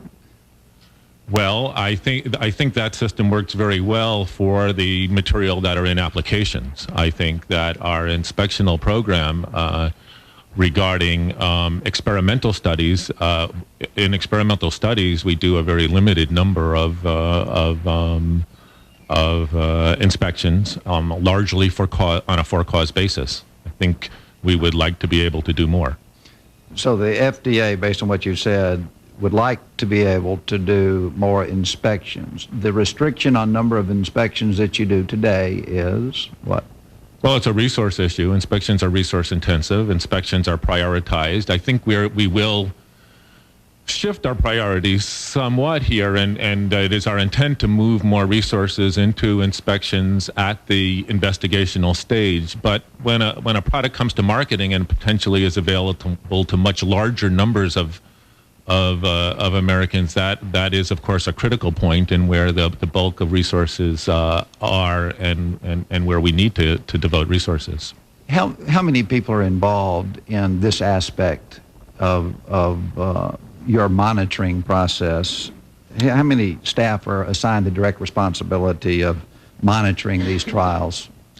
Are you talking specifically about inspectional activities, or are you talking about review and oversight activities? Let me ask both. We have 212 trials out there. Once they're underway for the monitoring, which obviously is critical, is how many staff, just roughly? My office has in the neighborhood of 250 scientists and some, well, that number actually also includes some support staff, but is predominantly scientists and physicians. And they cover the 212 trials plus others? As I indicated, that we cover a broad variety of biotechnology. About half of that number, I would estimate, are in part involved in gene therapy review and oversight, but that may not be all that they do. I think gene therapy, in terms of the numbers of active trials, is about 20% of the total number in my office. And then the inspection component of it, I assume that's the same group of people. Well, actually, only in part. Inspectional activities in the FDA are coordinated by our field office, our Office of Regional Activities, which has offices in different cities around the country that conduct inspections. However, the headquarters review staff that I just spoke of is actively involved in two ways. In all cases, we communicate with the inspectors about the issues of concern and the areas to look and help plan the inspection. And in several cases, including the case at the University of Pennsylvania, a headquarters inspector will go along, but still the primary inspecting team is from the field office. Thank you. Thank you. That's how I don't mean to push the numbers so much, but in terms of resources and your limitations and staff in a field that is tremendously or growing tremendously as we project ahead, obviously it has huge implications for us. Chairman Jeffers. Thank you, Mr. Chairman. Now, this is obviously a very disturbing hearing that we're having, and I would like to pursue your knowledge on some matters. As you know, yesterday, Dr. Burstein disclosed that only 39 of 691 adverse events associated with gene therapy have been reported. Today's New York Times reports that 691 adverse events have been reported to NIH. Dr. Siegel, of these, how many have already been reported to the FDA and as against the information we received? Yes. Well, Dr. Patterson's office and my office have attempted to address that question by we haven't looked at the total number, but we have taken a sampling of IND files to try to get reliable estimates of the where the problems are and what the problems are. If you look at total adverse events that were reported, I think this is on somewhere in the 30s numbers of INDs. If you look at total adverse events that were reported either to the FDA or to the NIH, about 95% of them were reported to the FDA. So there's a relatively limited number of events reported to the NIH or the FDA. What I do not know with certainty yet is whether any of those events were of a type that by our regulations require FDA reporting. It is important to note in this regard that the requirements for what events need to be reported to the FDA have not been identical to the requirements for what events need to be reported to the NIH. Dr. Patterson, how will NIH analyze all these reports, and what will you do with the data? Right. First, I'd like to set the record straight, if I may, sir. The 691 serious adverse events that were reported encompass, because NIH guidelines require any serious adverse event, whether it's related or unrelated to the protocol, expected or unexpected, if an adverse event occurs in a patient while they are enrolled on a clinical protocol, the current guideline requires that event must be reported immediately. So in our preliminary analysis of this 691 events, most of these events are by and large due to the patient's underlying disease. As you probably are well aware, the majority of gene transfer trials are conducted in patients with severe diseases such as advanced malignancies. And the majority of the events that we have received reports of indicate the progression of a patient's underlying disease, a side effect of a medication such as chemotherapy. We are in the process of conducting an in-depth analysis of those adverse events in collaboration with our colleagues at FDA. And to date, we have seen no evidence that a heretofore unrecognized problem in gene transfer research is among those reports. But nonetheless, we take very seriously the duty of looking through those reports and making sure. Are you aware, can you tell me how, what Dr. Burstein reported, when that information became available? When the 691 adverse events were reported, Those events were reported in response to an NIH call to all investigators in the field using adenoviral vectors, the same vector that was used in the trial at the University of Pennsylvania. That call for specific safety and toxicity data was issued on October 1st, and those reports came in October and November of last year. Last year. Right, and it's also important to remember that those 691 adverse events represent a 7-year cumulative history of the use of adenovirus. They are not events that occurred in 1999. They occurred during 7 years? Over a 7-year period. The first adenoviral trial was performed in 93. Well, what is the requirement for reporting an adverse reaction? There's no time requirement, it's just whenever you feel like it? No, sir. The guideline says immediately. That's not stated any more specifically, and that is one of the things that we're clarifying. What is the scope of the reporting and what are the timelines? But the current guideline reads, investigators must report any serious adverse event immediately. Dr. Siegel, how does FDA get involved with ensuring that these reports are timely? FDA regulations call for serious and unexpected adverse events associated with the use of the drug to be reported as soon as possible, but no later than 15 days, and for fatal and life-threatening events to be reported within 7 days. I believe the time lag is to allow time as might be necessary to check the facts, collect appropriate information. That's for the written report. On serious and life-threatening illnesses, we also require essentially an immediate telephone notification. Well, it's my understanding from Dr. Kirstein that the 691 were only recently revealed. And they all didn't happen last year, I presume. So what is the proper, what should have happened, I guess that's the question. Well, again, recently revealed to the NIH that apparently that comment was regarding the NIH requirements for reporting. As I said in response to an earlier question, we reviewed a subset of those to determine whether, in fact, we had been receiving reports. You've probably read in the press many of the investigators saying, well, I knew I had a report to the FDA, but I didn't realize I had a report to the NIH, and we wanted to check to make sure that the FDA had been receiving those reports, and indeed, with, as I indicated, a small number of exceptions, it appears that we have been. Well, let me understand. You're saying that they had been reported to you, the 691?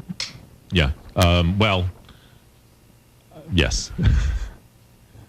In the set we looked at, the large majority of, probably on the order of 95% of events reported were reported. We did not look at all those 691 deaths, adverse events too. Well, then check reporting. Again, though, there's not necessarily an FDA reporting requirement for all of those, as our reporting requirements are somewhat different from those at the NIH.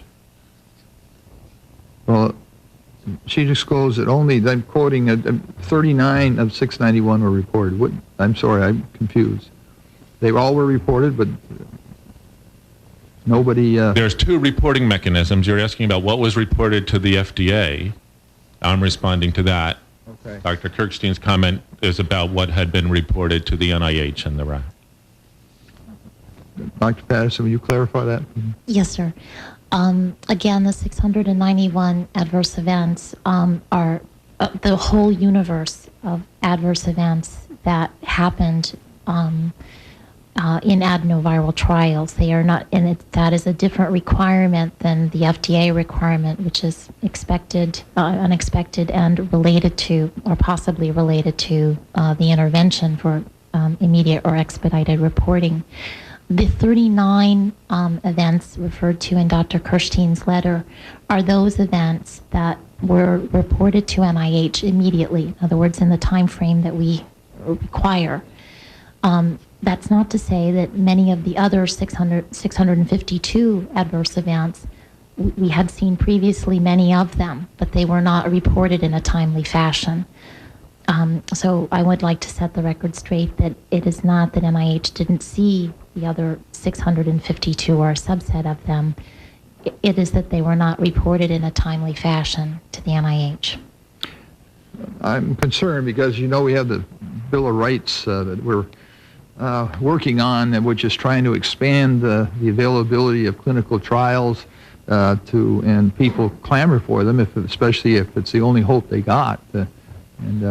Just trying to be reassured that the system is going to the information will be available so that a more accurate decision can be made as to whether or not to participate.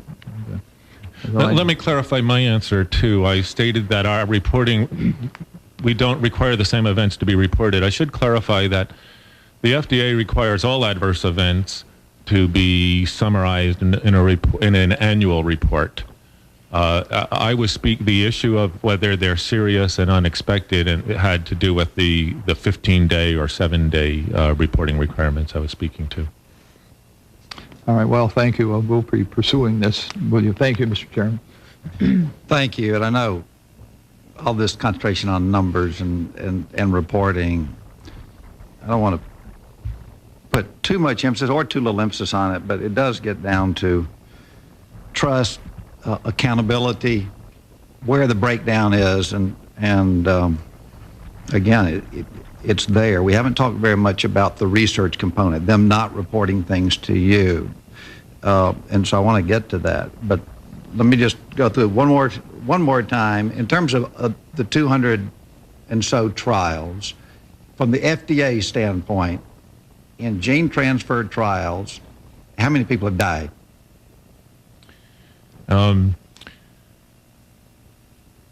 The only case where we have a definitive determination that a patient has died as a result of, or definitive, but a determination that it appears a patient has died directly due to the administration of the gene therapy vector is the case of Jesse Gelsinger. However, to understand the implications of that statement, there's a lot more that needs to be said. First, most gene therapy trials are done in people with life-threatening, often terminal illness. In fact, the majority to date have been in advanced cancer where there are no available alternative effective therapies. Patients in those trials die, and it is usually not possible to make a definitive determination. It may well appear that the death is due to progression of the cancer, and probably in most cases is, maybe in all the cases, but one cannot make a definitive determination that as to whether the therapy may in some way have increased that likelihood. But I understand exactly, okay. Because but you have an intervention, a clinical trial, you don't have a clinical trial. In the best estimation of the FDA, the fact that somebody was in a clinical trial accelerated the death in only one individual in every gene therapy trial you've seen. Well, the other proviso I would put on that is that in many of these trials, gene therapy is used in conjunction with other modalities of therapy, surgical modalities and drug modalities. There have been some deaths which have occurred around the time of treatment which have raised questions as to whether or not there might be a relationship to the treatment in general, although in most cases, I would say not specifically to the gene therapy. Okay, so product. In essence, one death. I understand. As a physician, I understand. You understand this. I want to make sure. But in the best estimate of the experts in the United States of America at the FDA, essentially one death. Now, let's move to the National Institutes of Health. And again, another body, independent. We're talking about these reports. In our gene transfer therapy trials, the 200 or so, how many people have died as a direct result of participating in those trials? One patient, Jesse Gelsinger, we believe died as a direct result of his participation in a gene transfer trial. That is one patient out of over 4,000. The deaths that have been in the media lately, for example, a death conducted at the Beth Israel Deaconess Medical Center, 74-year-old woman, colon cancer spread to other organs. Again, a fatal disease, the colon cancer itself. 8 hours after infusion of a gene-altered cells that were meant to attack her cancer, she fell ill and subsequently had gastrointestinal bleeding and died. Where do you put that sort of case? Well, I could tell you that those deaths were reported to the FDA. They were discussed at great length and considered both among FDA reviewers and between the FDA and the sponsor. I think that falls into the category I was discussing before, that there are deaths which occur on gene therapy trials, as on any clinical trials, where one cannot make a definitive determination ruling in or out. Often, as research continues, patterns emerge. As controlled research occurs, one can look at survival with a treatment compared to without a treatment. So we do not put aside any of these adverse event reports, and we do not make definitive final determinations at the time, except in those cases where there's a clear, where things are clear cut. The determinations we make instead are, though, important ones. Should the trial continue? Should the dosage be changed? Should certain patients be excluded? Good. Should informed consent? I understand. The big thing is we have to be assured and assure the American people that when we're talking about death, that there is adequate reporting and that there's communication between the two of you and that appropriate actions are taken. We've seen earlier this morning there's been a huge failure in that regard, and I think we're getting there. Going back to what the chairman had talked about, we had these things occurring over 7 years. Adverse reactions, some serious, some not so serious. They've been occurring out in the field in various clinical trials. A letter goes out saying that the guideline is that you report everything to us, and all of a sudden you get hundreds sent in. That's not reassuring, because all this is going on. You aren't aware of it, and I guess my question is, why weren't you aware of it? If you were aware of it, why did it take a death to bring it to your attention? And I guess thirdly, does that mean that our individual investigators out there are being irresponsible or trying to hide something from the NIH in not reporting to you? Again, 7 years, no reporting. All of a sudden, a letter goes out saying the guideline has been on the paper, the guideline is out there, you're supposed to be reporting to us, and then all of a sudden, one group of people, just the adenovirus people, are all of a sudden report. Why? Well, I think it's important to realize that many of those adverse events had been previously reported. They may not have been reported immediately as required. I think that the death of Jesse Gelsinger galvanized the scientific community to bring to bear its experience and expertise so that we could fully understand any lessons that Jesse's death holds for the use of adenovirus vectors in particular and for the field in general. The NIH guidelines are quite clear in their statement that investigators must report. And again, we send every time we have contact with investigators when they submit a protocol of their obligations. So why aren't they doing it? Why aren't they reporting these? We are undertaking now an extensive analysis to look into the extent of the noncompliance. But are you not notifying them? Do they not? If I'm an investigator sitting out there and I know that the NIH clearly requires me to report adverse, which we all know what they are, is it a breakdown with the NIH? Is it a letter that goes out? Is it buried in a huge document, all the paperwork that the investigators have to put up with? Is it one sentence in there? Either you're failing to tell them or they're trying to hide something from you that you demand. And we're just trying to figure out where it is. Well, first let me say that we find the current noncompliance not acceptable, and we will do everything we can to address it and work with the subcommittee. That being said, to answer your question, the letter that investigators receive is a personally addressed letter that says quite clearly a whole paragraph is devoted to the obligation, the responsibility of investigators to comply with the standards for the safe and ethical conduct of gene transfer research, and in particular, it unequivocally states their obligation to report serious adverse events to the NIH.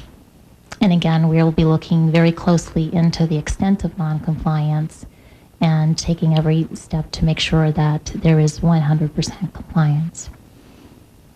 I have the sentence here before me that you have in the NIH guidelines. And is it only one sentence in the guide? How big are these NIH guidelines? It says NIH guidelines, and this is Appendix M7C, and it states one sentence that investigators who have received approval from FDA to initiate a human gene transfer protocol must report any serious adverse event immediately to the local institutional review board and so forth. And that's the end of the sentence. Is that the only place that it said? No, the NIH guidelines is a lengthy document. It applies to a wide variety of recombinant DNA research. Appendix M is the chapter that directly addresses human gene transfer clinical research. Appendix M is just a few pages long. The responsibility of institutions, the institutional review boards, and the investigators, a triad at the local level for ensuring compliance and reporting is recapitulated throughout the beginning of the NIH guidelines in sections 1, 2, 3, and 4, and I'd be happy to supply you with the exact citations. And again, as I just mentioned, each and every time an investigator submits a protocol, we remind them in no uncertain terms of their obligation to report.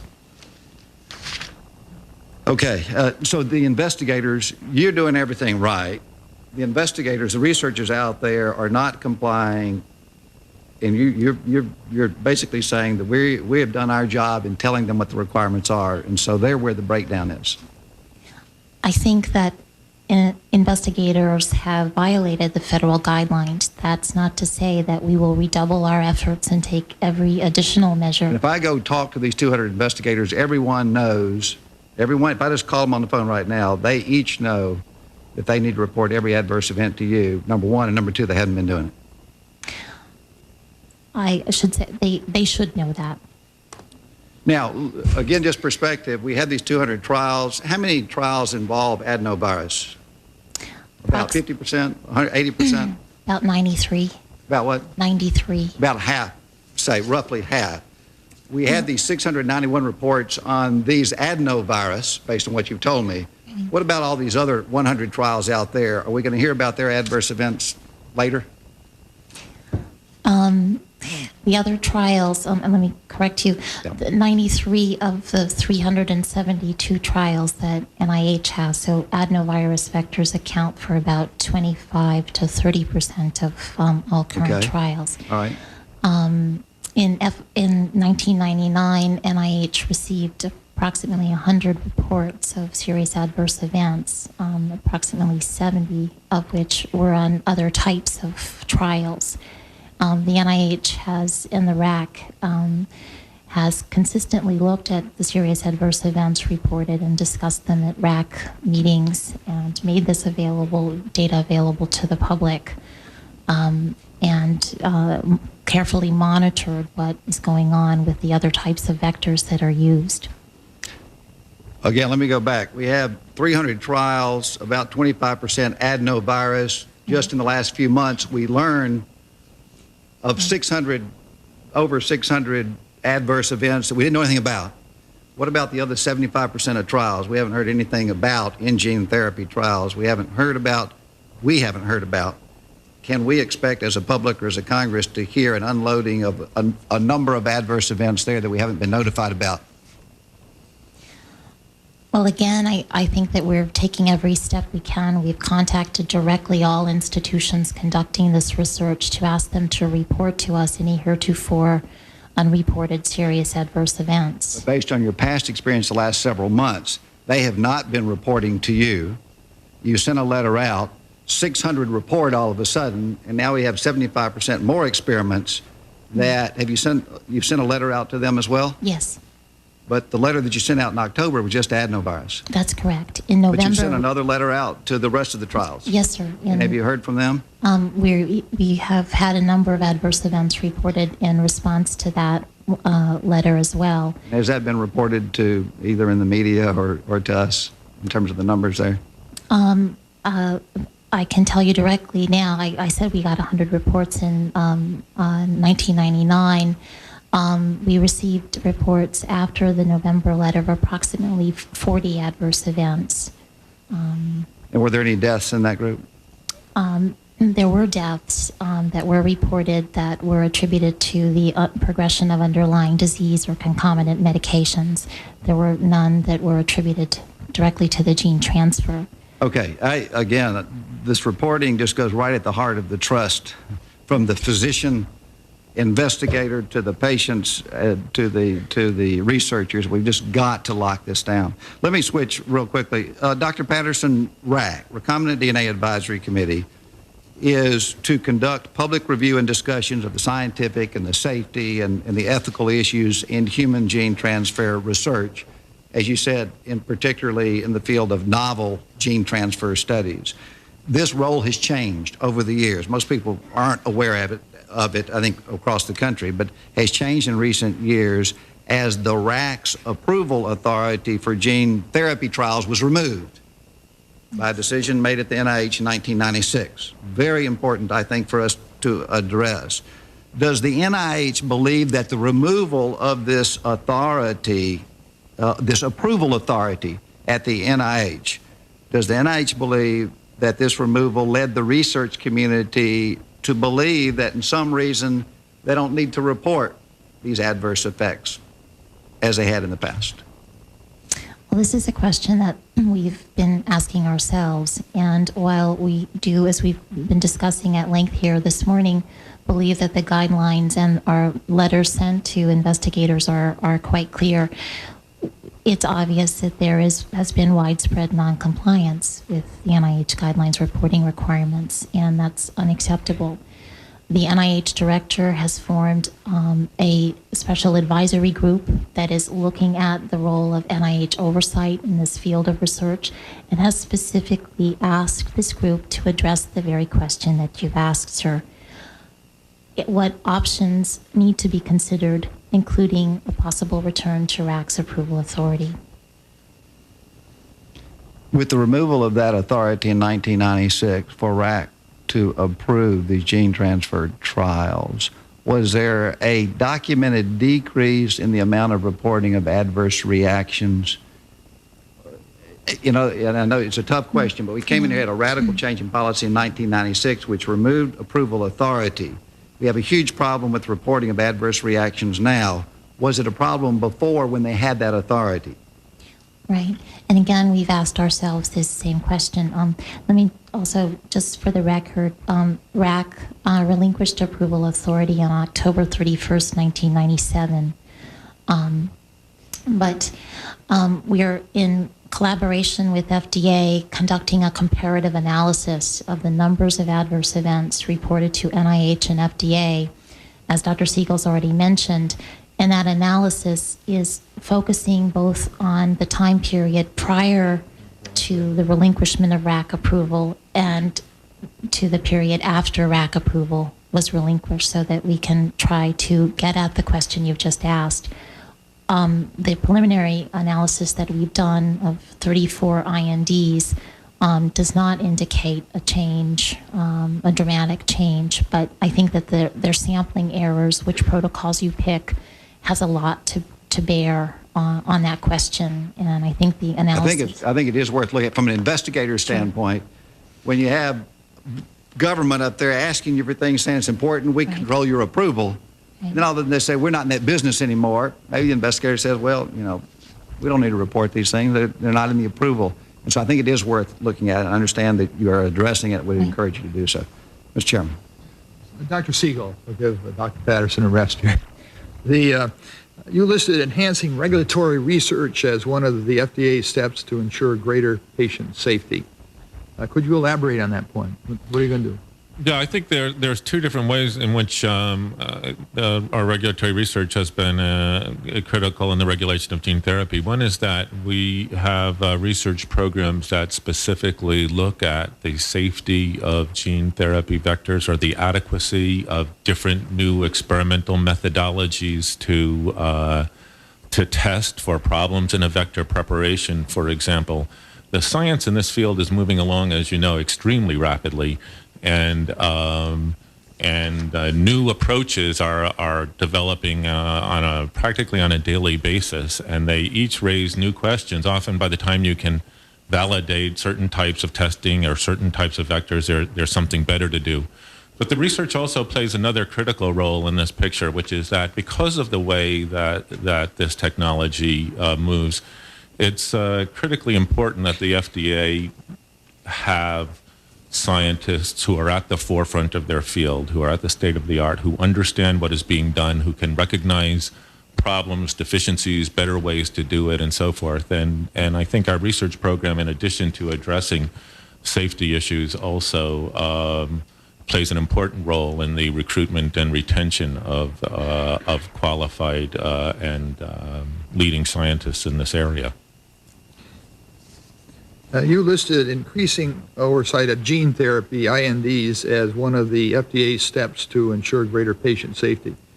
In what way would you increase the oversight? I think that was specifically a reference to increasing inspectional oversight of gene therapy INDs. We intend to do more inspections on gene therapy INDs to determine if some of the types of problems we've seen are isolated, if they're more widespread, to ensure that problems that exist are corrected, and problems of the sort that we've discussed that are in the Form 483. Dr. Frist. Thank you. Earlier this morning, we talked about informed consent, and I want to at least broach it, and then we can discuss it further as we go forward trying to fix the identified problems. So a question for you both.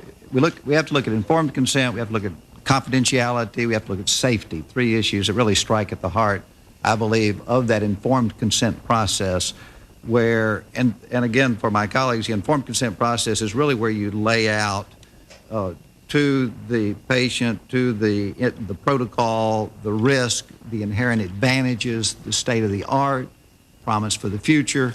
And although it's written on a piece of paper, the reality of it is you do go through the piece of paper, but there can be real bias in that room. There can be things emphasized, de-emphasized in what's written on paper. So what's written on paper is critically important, but the nature in which it's presented in a room with patients typically or many times with incurable diseases and investigators, some of whom have vested interest, professional vested interest to see that this thing works. Some even see the Nobel Prize out there when they're presenting it to that patient. Some have financial interest. These are issues that ultimately we've got to address in the year 2000 because we haven't addressed them in really a decade or 2 decades as we go forward. Can't do all of that now, but let me ask a very direct question to each of you about informed consent. Does the institutional review boards at different facilities consult with the NIH and FDA on approving, on developing the informed consent forms and explaining the potential risk and benefits to human subjects? And is that process working from the standpoint of the NIH and the FDA? Either one. Dr. Siegel.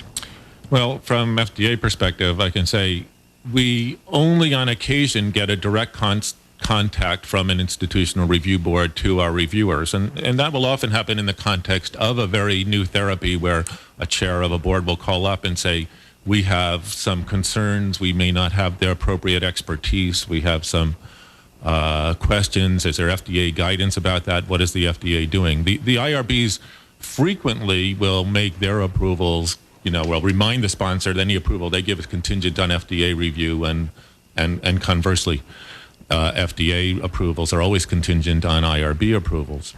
But the other critical piece of that interaction is that the FDA does recognize that not every IRB has the information about gene therapy as it's happening across the country, or the types of expertise or the full range of expertise that might be useful.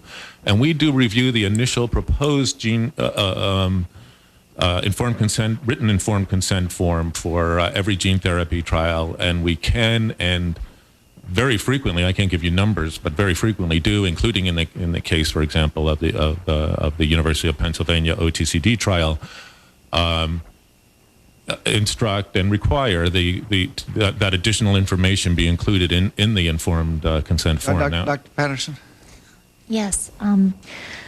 The informed consent of patients is a absolutely critical component of clinical research, and the RAC has a long-standing history of carefully evaluating not simply the informed consent document, but the entire process by which patients are informed, notified of an existence of a protocol, talked to about their potential participation, how risks are presented to them.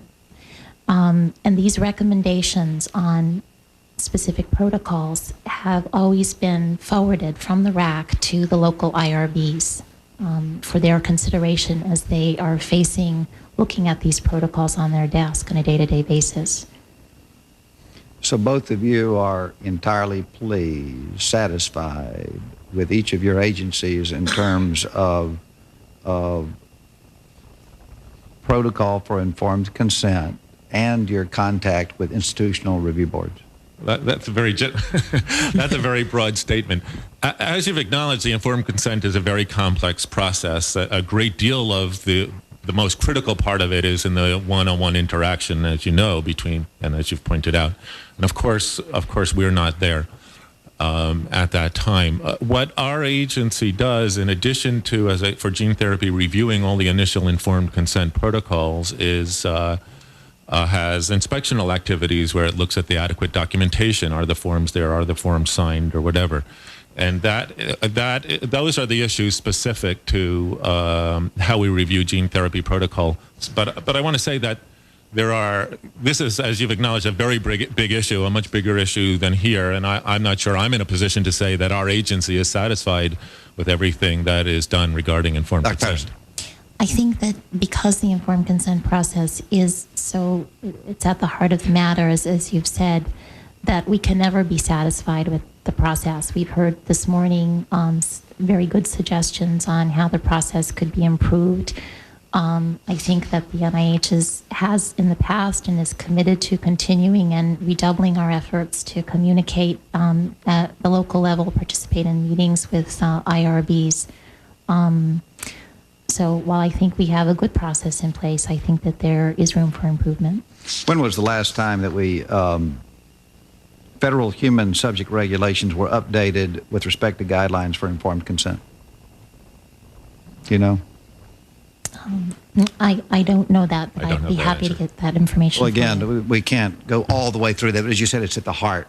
This whole trust relationship starts right there, I believe, in that room where consent is given, and we need to continue to ask ourselves how we can improve that process at the federal level so it will filter down to that room. One last thing, and again, I apologize for going on so long. We'll go to the third panel right after this one issue, and that's with the NIH guidelines. The NIH, as you said, is undergoing review of the guidelines with respect to reporting requirements for gene therapy trials. The amendments to the guidelines were released on November 22nd, 1999 for public comment, were discussed at that December meeting of RAC. The plan involved adding language to the NIH guidelines that would require, let me just read the two sentences, open quotation, that serious adverse event reports must not contain any trade secret or commercial or financial information that is privileged or confidential, and that all information submitted in accordance with the NIH guidelines will be considered public unless NIH determines there are exceptional circumstances. Close quotation. Patient groups have come forward, industry has come forward and raised concerns regarding this language. Industry is concerned that information released by the NIH would still contain some proprietary information, which would in some way set them back from a competitive standpoint. Patients are concerned that the information released will contain, and you address this in part, personal identification, the whole privacy issue is their concern. Could you summarize for the members of the committee the comments at the December meeting of RAC, or how it's progressed since that time in terms of this specific reporting requirement? Yes, there's a working group of the RAC that is specifically charged with undertaking the revision of that proposal in light of the public comments that were received. The position of the RAC to date has been that adverse event reports belong in the public domain so that they can inform other investigators, they can inform prospective patients. And the RAC has held to that principle. It's a complex issue because some of the manufacturing details, issues of patentable information about how a product, some specific detail of manufacturing, perhaps need not be included in an adverse event, and there's no interest on the part of NIH to include such information if it has no bearing on the adverse event and it's an accurate interpretation.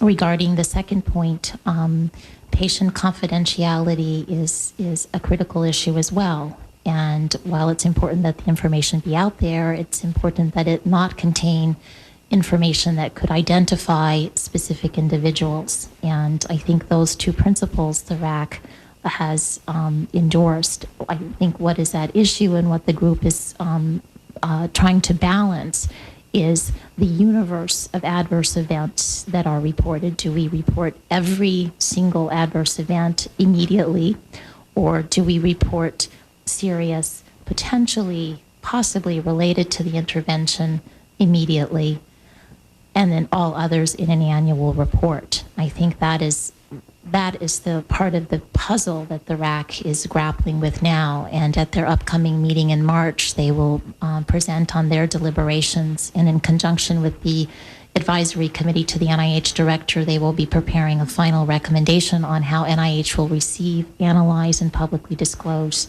this critical information.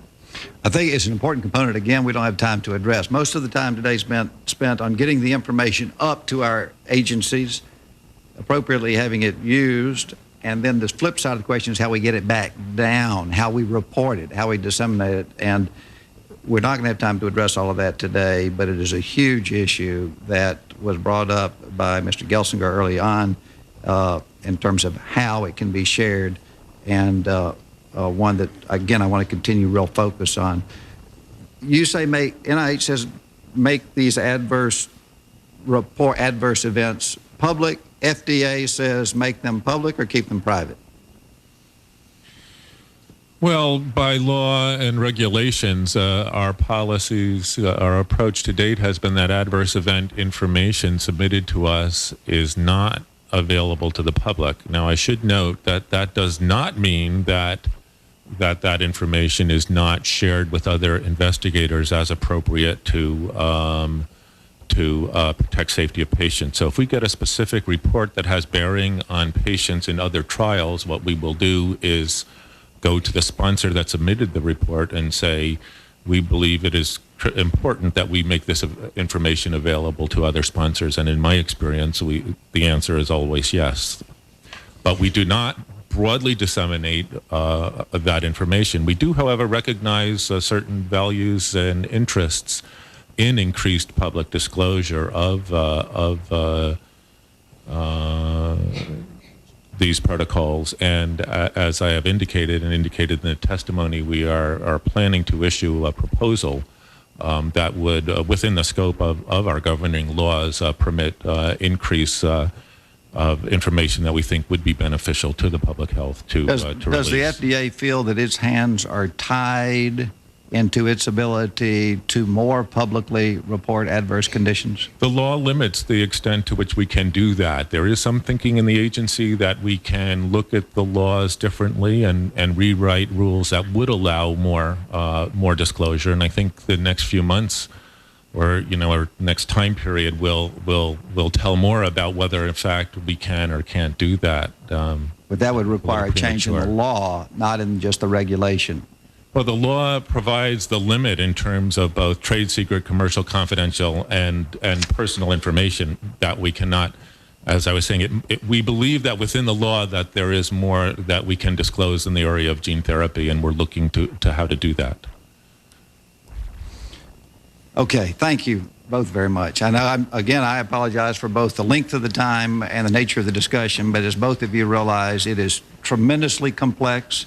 It filters down in terms of one of the more important, I think, issues that our society has to address from a government standpoint, and appreciate both of your participation. And we look at this as a real foundation of further discussions as we go forward. Thank you very much. I'll ask the third panel to come forward.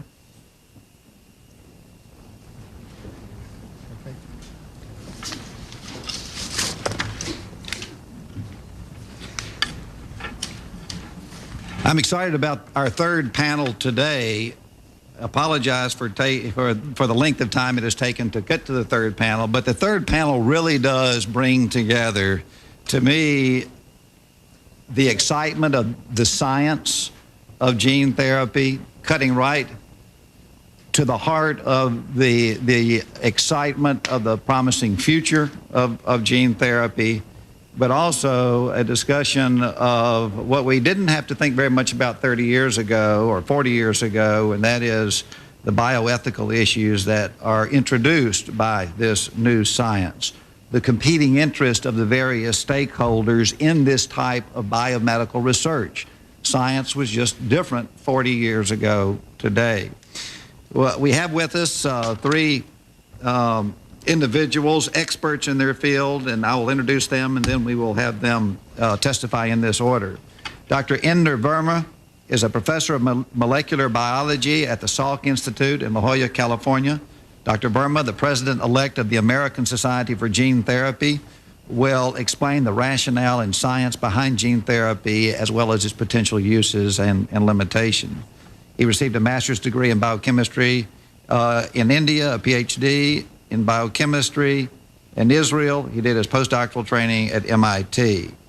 Dr. Leroy Walters is the director of the Kennedy Institute of Ethics at Georgetown University, where he also serves as a professor in the Department of Philosophy, as a former chairman of the Human Gene Therapy Subcommittee of RAC, the Recombinant DNA Advisory Committee.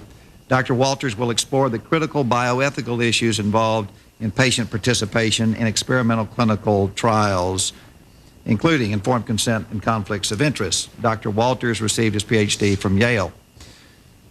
Ms. H. Stewart Parker of Seattle, Washington, is the president and CEO of Targeted Genetics Corporation.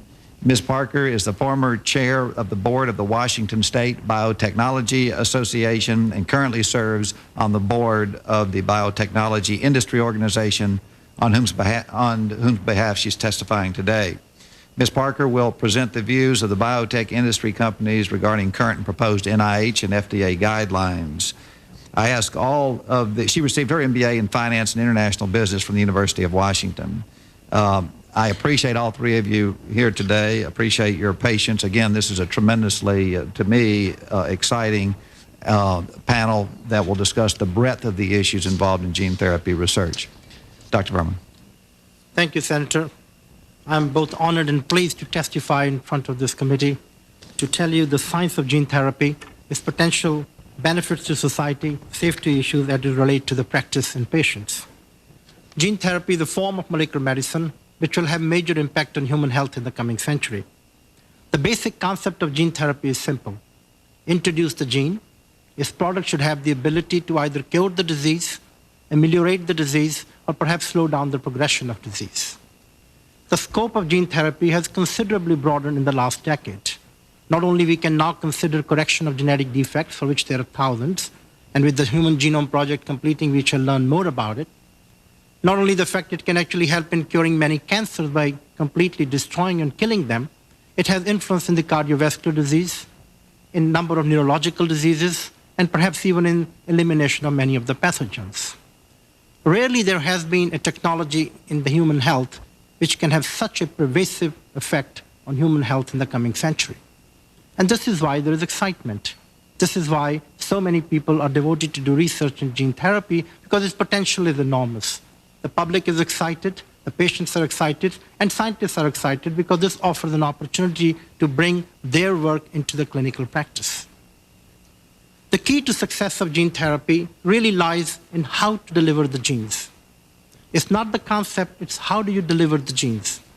And there are a number of ways to do so. Some people introduce the gene directly by DNA direct injections, which is safe, but unfortunately not as efficacious as you might want to see it. Majority of the people and of the 375 trials, 80% of them have really been using viral vectors. By viral vectors, we mean viruses which have the ability normally to cause a disease, but one can debilitate them by removing the disease-causing potential and substitute them with a therapeutic gene. So the virus is fooled into behaving like a virus, but in fact is now carrying the therapeutic gene rather than the pathogenic gene which it normally carries with it. And there have been three principal kinds of vectors. Retroviral vectors, which normally cause cancer in animals, not in human we know of, but in animals. They are wonderful tools because they can introduce genes and have long-term expression. Unfortunately, they can't introduce genes themselves which are not dividing, which means we can't put them in the brain, liver, and lung, which are normally not dividing. A second kind of a vector, of which we heard a lot today, is the adenovirus vectors, which is a common cold virus. And the nice part of this virus is that you can make trillions of virus particles, so you can make a lot of it. Unfortunately, it has some side effects of A, making short-term production of the protein, and that's why Jesse Gelsinger was told it could not have produced protein more than 14, 15 days. Furthermore, it has serious immunological consequences because the virus is toxic.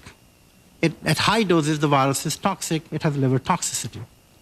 Nevertheless, this virus has been used much more in the case of cancer, where the cell needs to be killed anyway, so the toxicity was less of a concern. The third vector is an AAV vector, which is a relatively new one, and that's now being considered as a very interesting vector for which their trials are being conducted.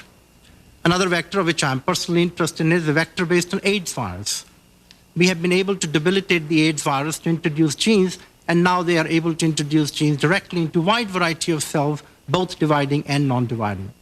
Again, there was a policy conference discussion of it. More is being done, safety vectors are being made, but nevertheless, that is a very exciting venue of introducing genes. If the concept of gene therapy is so simple, the critics have often asked, why has it not been more successful? Why are there not resounding successes of gene therapy? The field of gene therapy is young, as you mentioned in your introduction, sir. It's only been 10 years that the first ADA patient was tried. It was accompanied by enormous excitement, but unfortunately a lot of hype and unrealistic expectations. We have now learned these vectors are not so easy. They don't make the protein as long as we wish them to make. They are not as immunologically less competent as we wish them to be. And we are learning about them.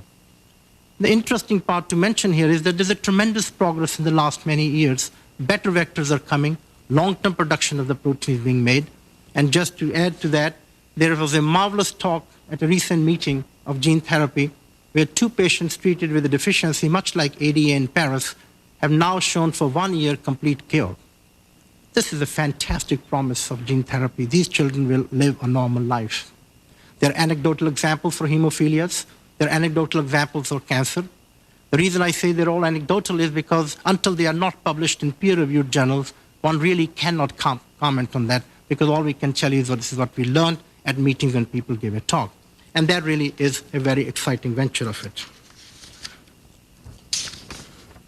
The field of gene therapy has also undergone enormous amount of scrutiny, both from NIH and from public.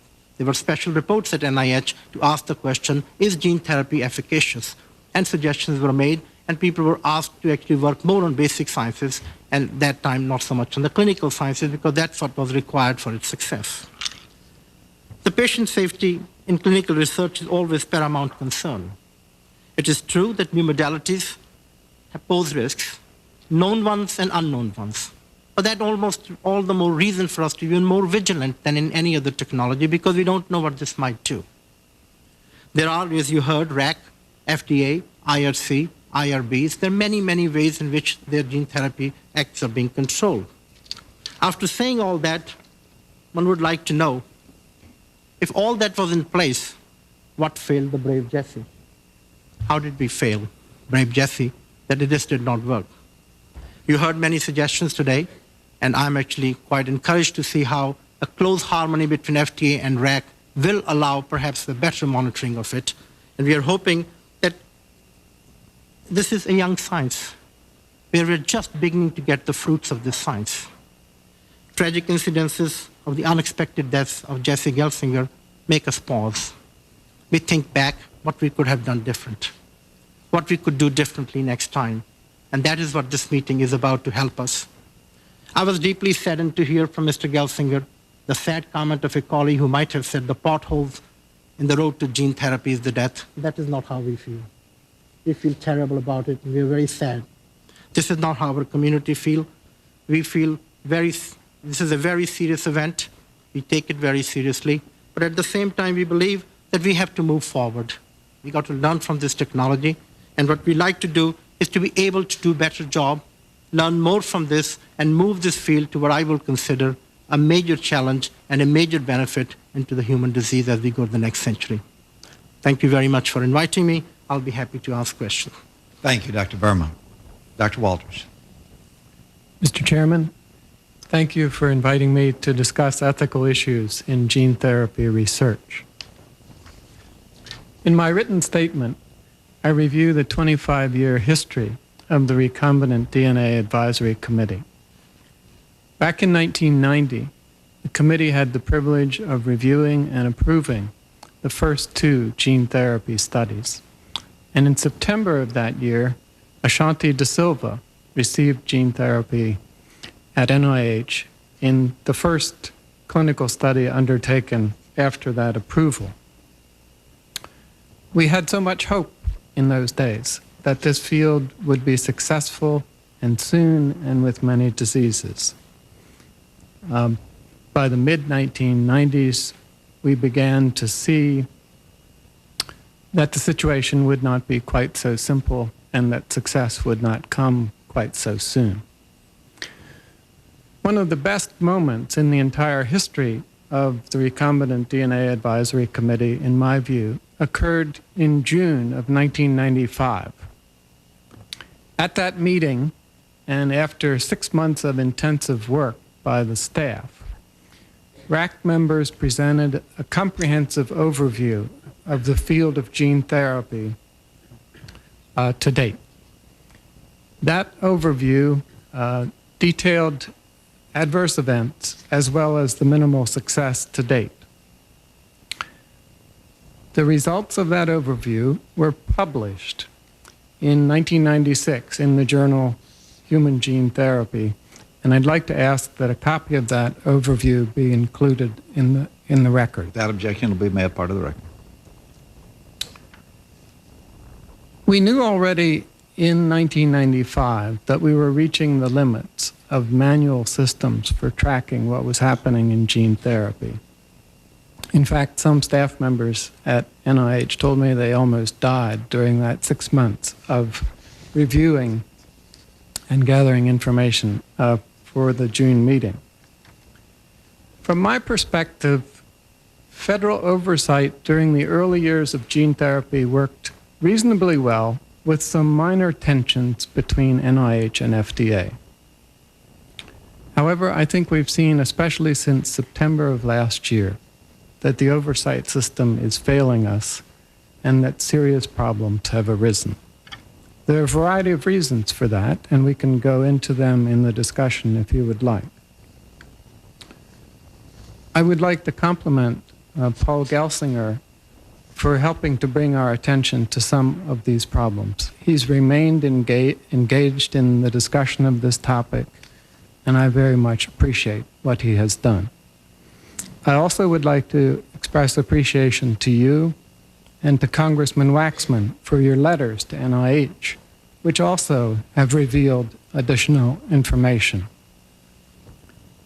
In the same context, I think we owe a great deal to the press, because investigative reporters have dug out a great deal of information and indeed have helped to reveal the extent of the oversight problem.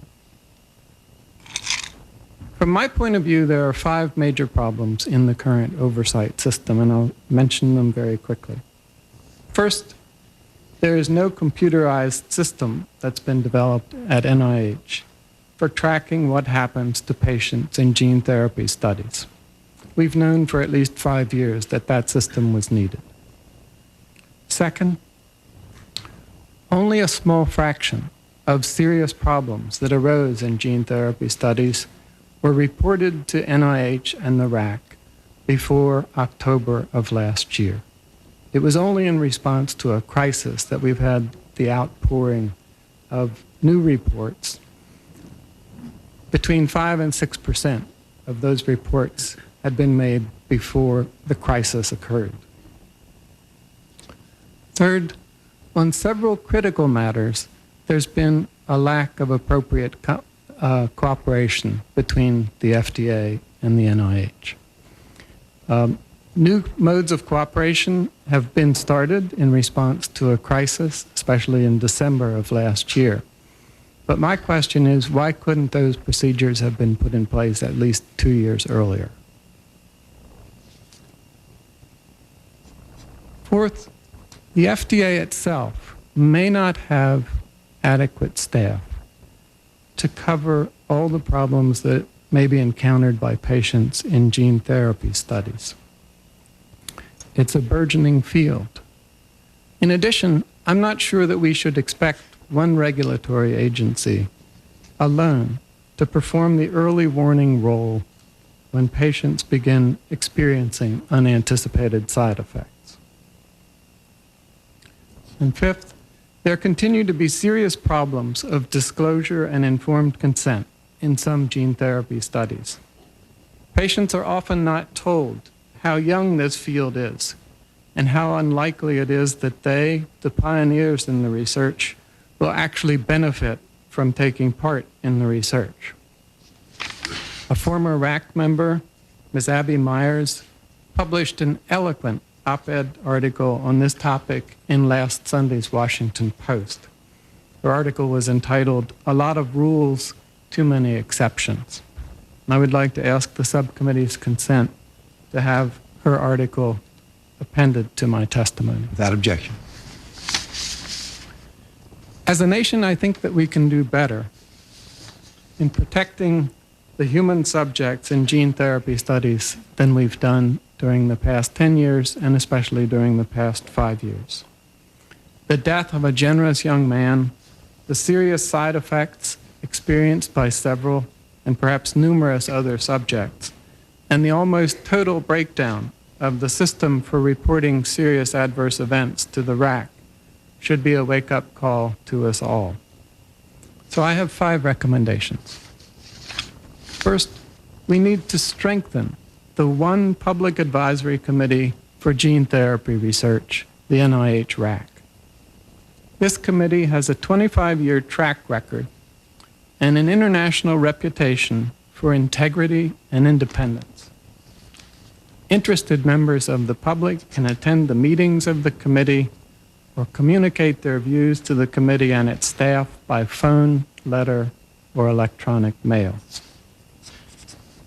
Second, the NIH and the RAC should create a data and safety monitoring board specifically for human gene therapy research. The primary role of this board would be to identify problems being encountered by patients in gene therapy studies and to act promptly to notify researchers and other patients when necessary. It would also provide regular reports to the RAC and the public. Data and safety monitoring boards are becoming a standard feature of high-quality clinical research in cooperative cancer trials and in the Women's Health Initiative clinical trial. There is a data and safety monitoring board. In many studies of individual drugs, there are data and safety monitoring boards. I think we should do no less for the volunteers who take part in gene therapy studies. Third, the RAC and the Data and Safety Monitoring Board will require help to do their jobs well. They will need a staff or a coordinating center skilled in gathering information from multiple research centers and in entering the information into online databases. In some cases, clinical experts will need to analyze which problems resulted from a patient's underlying disease and which problems resulted from the gene therapy procedure itself. An expanded RAC staff could also be helpful to gene therapy researchers at a much earlier stage in the whole process, when studies are being planned. For example, RAC staff members could help researchers prepare consent forms that are candid, clear, and balanced. 4, thus far, the RAC, the NIH, and the FDA have been asked to provide oversight for gene therapy research on their own, without much assistance from the Secretary for Health and Human Services. In my view, the Secretary needs to become more actively involved in gene therapy research, and especially in ensuring that the NIH and the FDA cooperate fully in their respective roles. And finally, the Congress itself may want to look at the appropriate role for the RAC within the executive branch. Within the past 6 months, gene therapy research has taken on important symbolic significance in the United States. In some ways, public confidence in this important field has been shaken, and public trust in the integrity of leading researchers in the field has been strained. One way to mark a new beginning would be to move the RAC and its staff to a more prominent and a more visible position within the federal government, perhaps to the office of the Secretary for Health and Human Services. And I suggest that in part because Secretary Shalala's office is increasingly becoming the focal point for our national effort to protect human research subjects.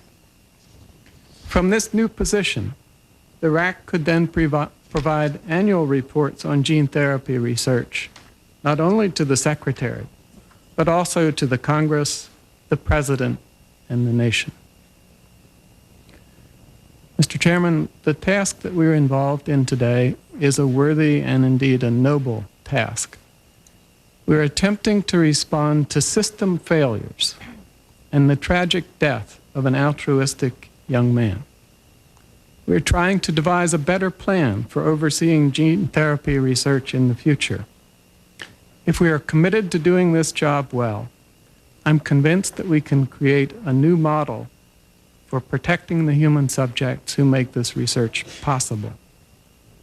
If this model succeeds, public confidence in gene therapy research will be restored, and the great promise of this important area will, I believe, begin to be realized. If the model succeeds, we will also have made an important contribution to the future of biomedical research. When the next major biomedical technology emerges, we will be poised to oversee its development in a more effective and a more respectful manner. Thank you. I would be happy to answer questions. Thank you, Dr. Walters. Ms. Parker. Thank you, Senator Frist. As you said, I'm testifying today on behalf of the Biotechnology Industry Organization based in Washington, which represents about 850 companies now, academic institutions, state biotechnology centers engaged in very diverse research such as research on medicines, diagnostics, agricultural, pollution control, even in industrial applications. But I'm also very happy to answer questions based on my personal experience in the field. And just for example, we're very happy to provide you with a sample of our informed consents that we use for our clinical trials, so you can see from a corporate standpoint the types of information that we include. I very much appreciate the opportunity to participate in this discussion, very important discussion related to patient safety and oversight systems for patient safety.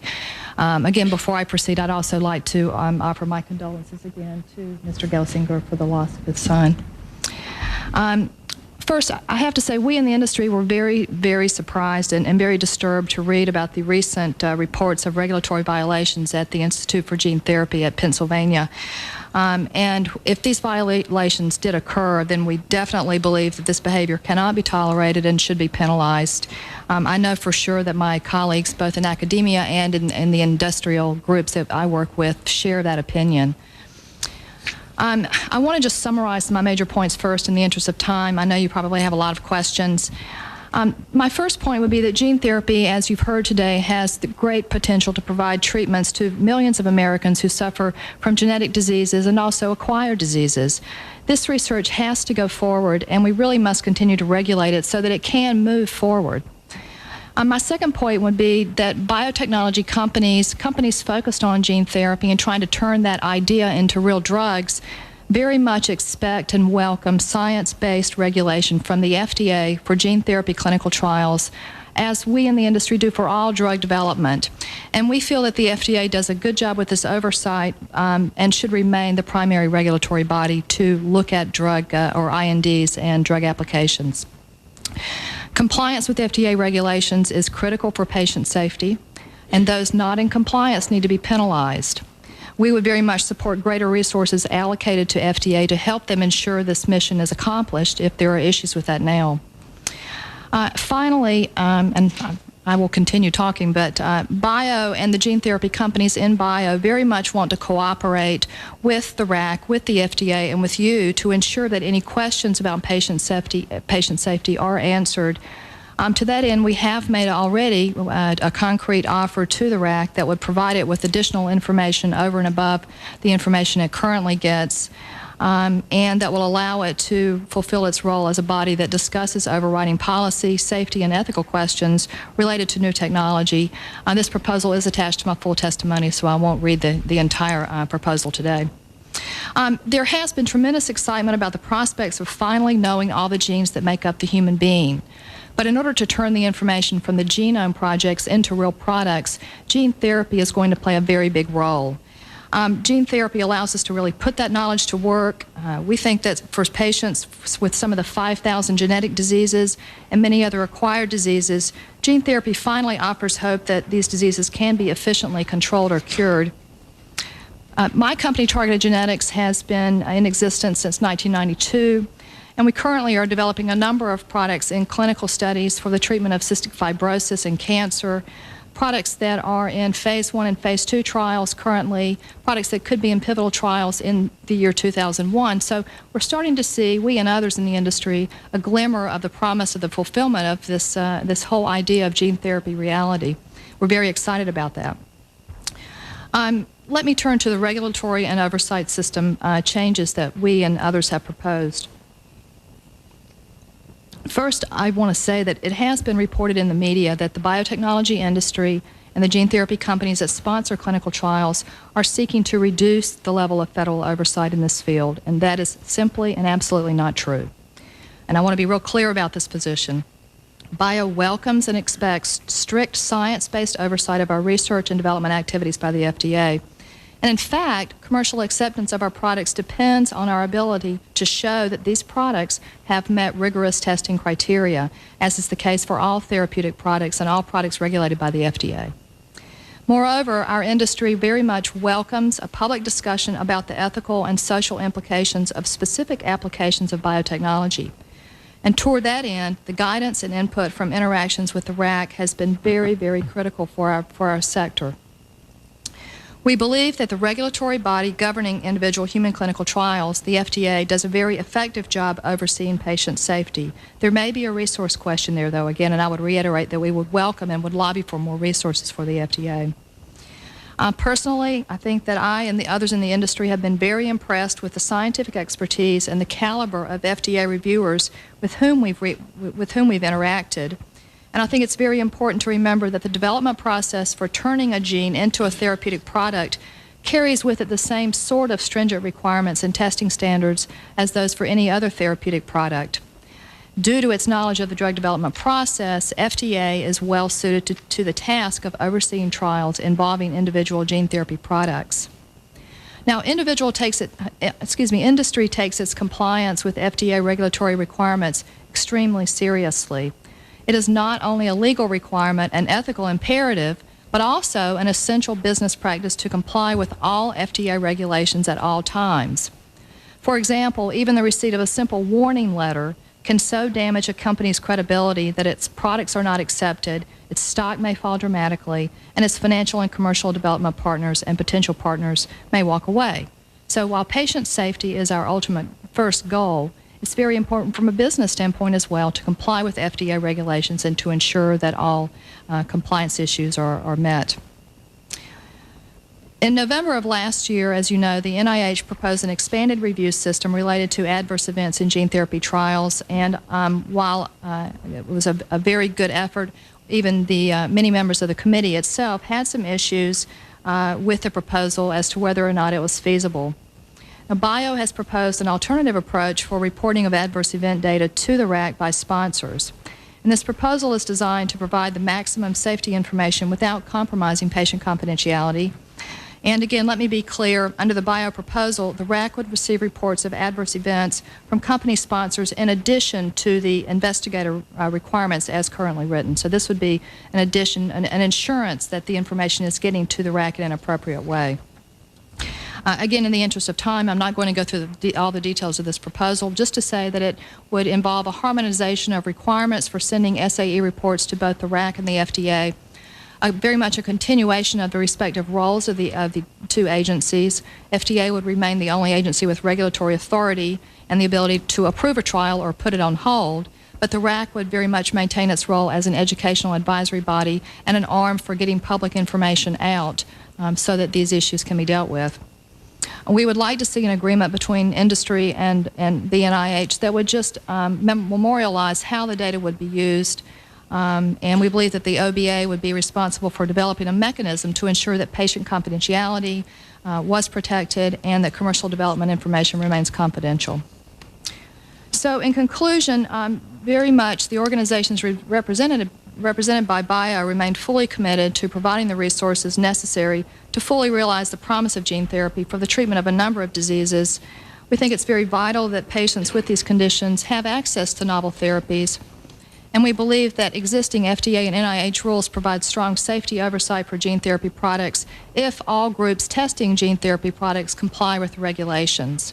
We're very happy to work with the RAC and with you and with the FDA to make sure that these issues are dealt with, and we'll do what we need to do to help in this matter. Thank you very much.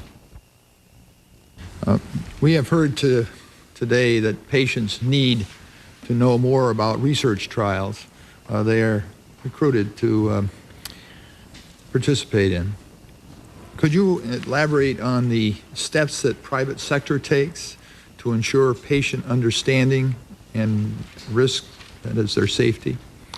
And what would happen to industry employees that fail to abide by the FDA or NIH requirements? What are you doing to really ensure the safety of the individuals participating? Certainly, Senator Jeffords. Well, I would say first, speaking from my experience, before we initiate a phase 1 clinical trial, we have staffers who are clinical research associates and regulatory associates who go to our respective academic centers where our sites are conducted. They sit down with the clinical investigators and with their staffers.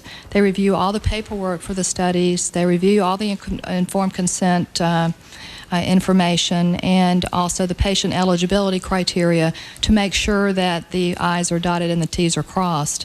Again, from a company standpoint, if we are penalized by the FDA, it's very serious. So we take those responsibilities very serious. I think we provide an extra layer of compliance in that regard. Dr. Walters, I understand the unique opportunities that gene transfer present. However, when FDA determines the trial is safe, why do we need NIH and the RAC to duplicate the government's efforts? Here, I think there are complementary roles that the FDA and other bodies can play. By statute and by regulation, FDA has to conduct most of its business in secret.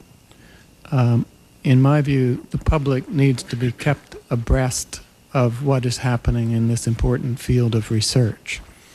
Also, the Data and Safety Monitoring Board that I've suggested would be able to gather and provide cumulative information on adverse events over multiple trials, look for patterns, and might be able to provide the kind of early warning system that did not occur in the case of adenoviral vectors. Please elaborate on why gene transfer clinical trials should be treated differently from trials in other biological areas. I think that there are certain areas of biomedical research that deserve especially careful oversight in the early years of their development. There was a lot of debate about whether human gene therapy should be performed at all in the 70s and 80s. And we came to a social consensus that it would be all right, but under special oversight rules. At the present time, we have xenotransplantation, the transplantation of animal organs or cells or tissues into humans. That again raises a variety of kinds of questions and may require special scrutiny for a few years at the beginning of its development. If the field becomes safe, if a new therapy becomes effective, then I think the need for special and enhanced oversight goes away, and it can be regulated on a routine basis by the FDA. Dr. Verma, can you describe how the academic research community differs from the procedures described by Parker? I don't think the academic community differs from the procedures overall described by Ms. Parker. The academic community, when they get involved in a clinical research, has to go through very similar procedures to go through the RAC, and then they have to go to the FDA, and the FDA has the final authority to approval whether to conduct the trial or not. So the procedures are essentially the same. When sanctions apply to academic researchers who fail to comply, what are with the FDA and NIH rules? What happens? This is the first instance I know where this thing has been brought up to the attention that there are failures of rules, at least publicly acknowledged. And clearly, again, the FDA has come up with a number of violations against the academic institution where the trials were conducted. I refrain my own judgment because I haven't yet seen the rebuttal from the University of Pennsylvania scientists, what they have to respond. But the general notion is there that if violations had occurred of accepted procedures, then there should be consequences and penalties. Whether they are academic researcher or whether they are industrial researcher, I think it should make no difference whatsoever. Ms. Parker, you mentioned that the industry and your company have informed consent forms that you will share with us. What type of information do you believe should be shared with the patients? Well, I agree very much with the gist of the conversation that we've heard today from the patients. I think we need as much information about the past experience with the drug, what has been seen in all the animal studies, what has been seen in the human studies to date. These and the drug safety brochures are updated on an ongoing basis. So I think we can't mislead patients and let them think that there may be cures in these particular trials. If they're phase 1 trials, for example, phase 1 trials are meant to look at safety. We're not looking at efficacy. Speaking for the industry and speaking for myself, I'm very much in alignment with what's been discussed, that we need to have full disclosure of all events that have occurred with the drug to the patients. I want to thank you all. We have a vote on, you may have perceived, and I have to run over and vote now. Senator Frist will come back, and I have something else I will be going to. But I want to thank all of you for your testimony this morning. It's been very moving and very serious consequences we've been discussing, and I want to thank you for enlightening us on make sure that we don't do anything to interfere with the proper research and that we have the proper protections for those involved. So thank you all. And make sure that Dr. Frist is going to he is. Yeah. They told me he was. Okay. Dr. Frist will be back sometime shortly. I hope. We are left to our own device.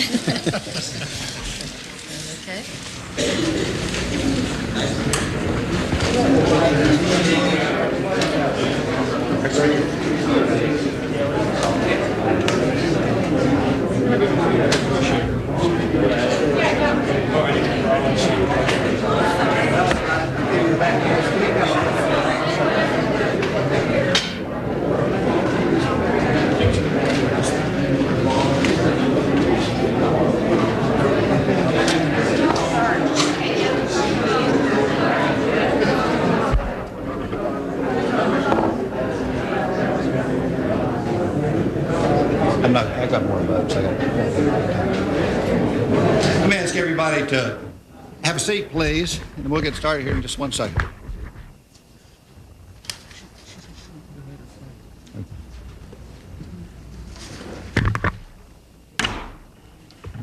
I apologize for the vote, and we're actually in a series of votes now, so we will keep our questioning down to about 10 minutes or so, and it'll be me, so I ask you to keep your remarks fairly tight as we go forward. Conflict of interest, and I guess Ms. Parker and Dr. Walters, let me direct this to you. There has been raised this issue of financial incentives in clinical trials, the funding of gene therapy trials, where the investigators do have a financial interest in terms of a product, a potential product.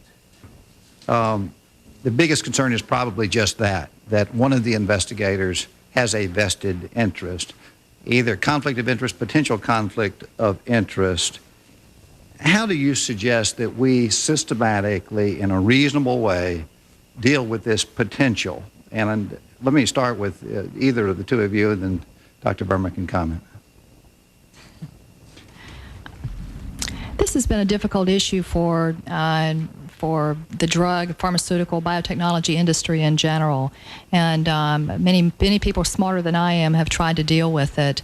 It seems that the consensus seems to be around complete and full disclosure related to any researcher who does have a financial interest.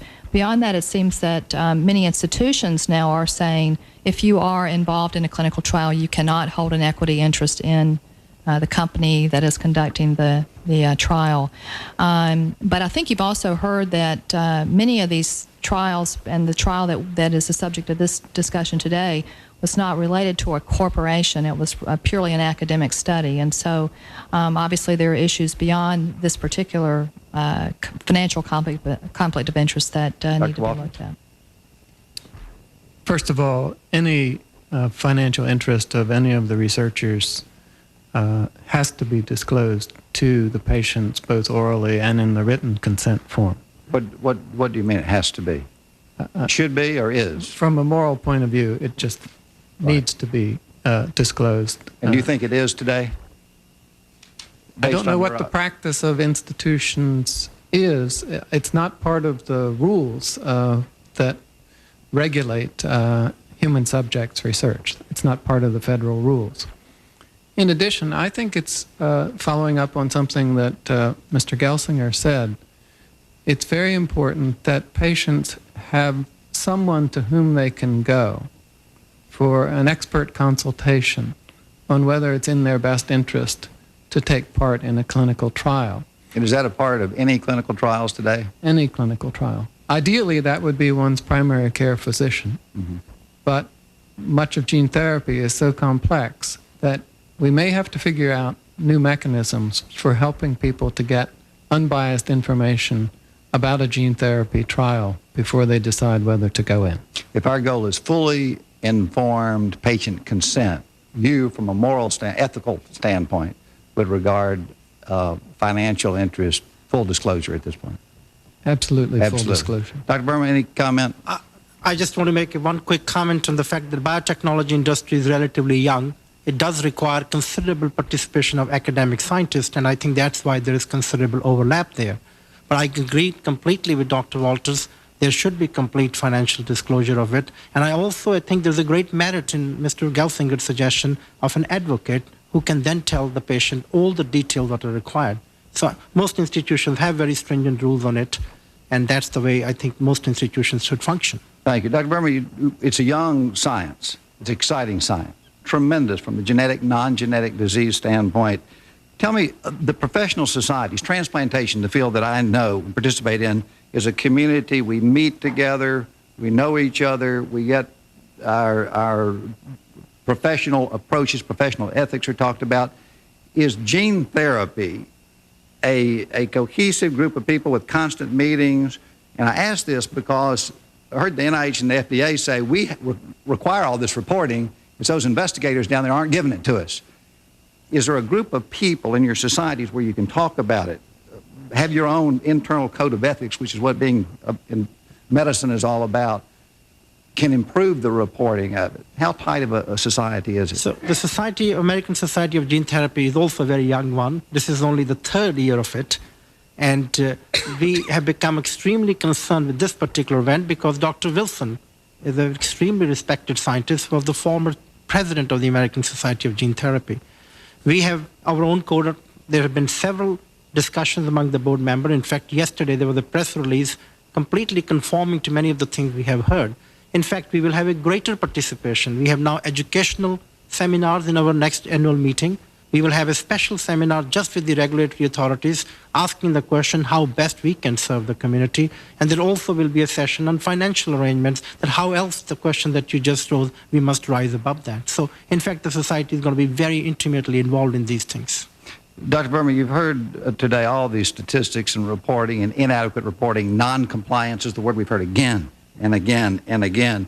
That is aimed directly at the research community from what we heard in the second panel. Why have our clinical investigators, our research communities, inadequately responded to what is written in regulation required by the NIH and the FDA? I'm quite disappointed to hear that they did not respond to it, although it could, although I don't do myself clinical research, it could have been that perhaps the wording was such that they are expected to report. I think the wording should have been in some way they are required to report every adverse effect. In 1996, or through that period of time, you were one of the people who said RAC should reorient and the authorization process should shift. Do you think that that shift that the NIH carried out, that you agreed with, in some way detracted from the investigators' commitment to reporting that data? It's hard to really tell what happened now in retrospect, but the idea of that, which I chaired the committee, and Dr. Walters was a participant with me many times on that, we came to the conclusion that FDA had the regulatory authority. Had what? Had the regulatory authority. Yes. If RAC approved something, FDA did not approve, the clinical trial wasn't done. If RAC didn't approve something and FDA approved, they could have still gone ahead with the clinical trial. So we felt the best way for RAC would be to collect data, disseminate information, what was just discussed, and more importantly, conduct policy statements and ask what new vectors are, what are the dangers of them, and how we can minimize them. So it was more in that realm that the RAC was to be reconstituted. Why do clinical investigators inadequately report adverse data? I think there are 2 points to mention here. One, in the case of gene therapy, adverse effects is not necessarily clear as the adverse effect due to gene transfer or due to the disease itself. To date, at least as for the reported ones are known, we only know the sad death of Jesse as the only one where you have a direct involvement of a vector in terms of the disease. Even there, to this date, we don't know why Jesse died and not the other patient who received the same dose. We also don't know what actually caused the death. We have ideas, but we really don't have a proof of that fully. Do the investigators not know what an adverse reaction is or what the definition at NIH and FDA is? I think they should know what's an adverse effect is. There's a clear definition of adverse effect. But they're not reporting it. Do you agree? I heard today from that. What you tell them, they're not reporting, yes. Your societies need to help us figure out why that's the case, because it's not clear to me.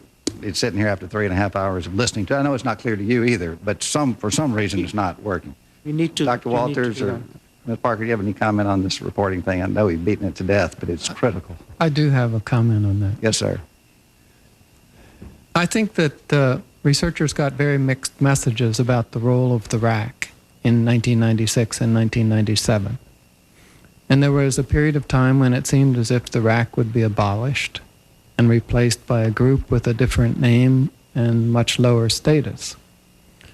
And when the RAC lost its approval and disapproval authority, I think one of the unintended effects of that change was that researchers no longer took the RAC as seriously as they had in the past.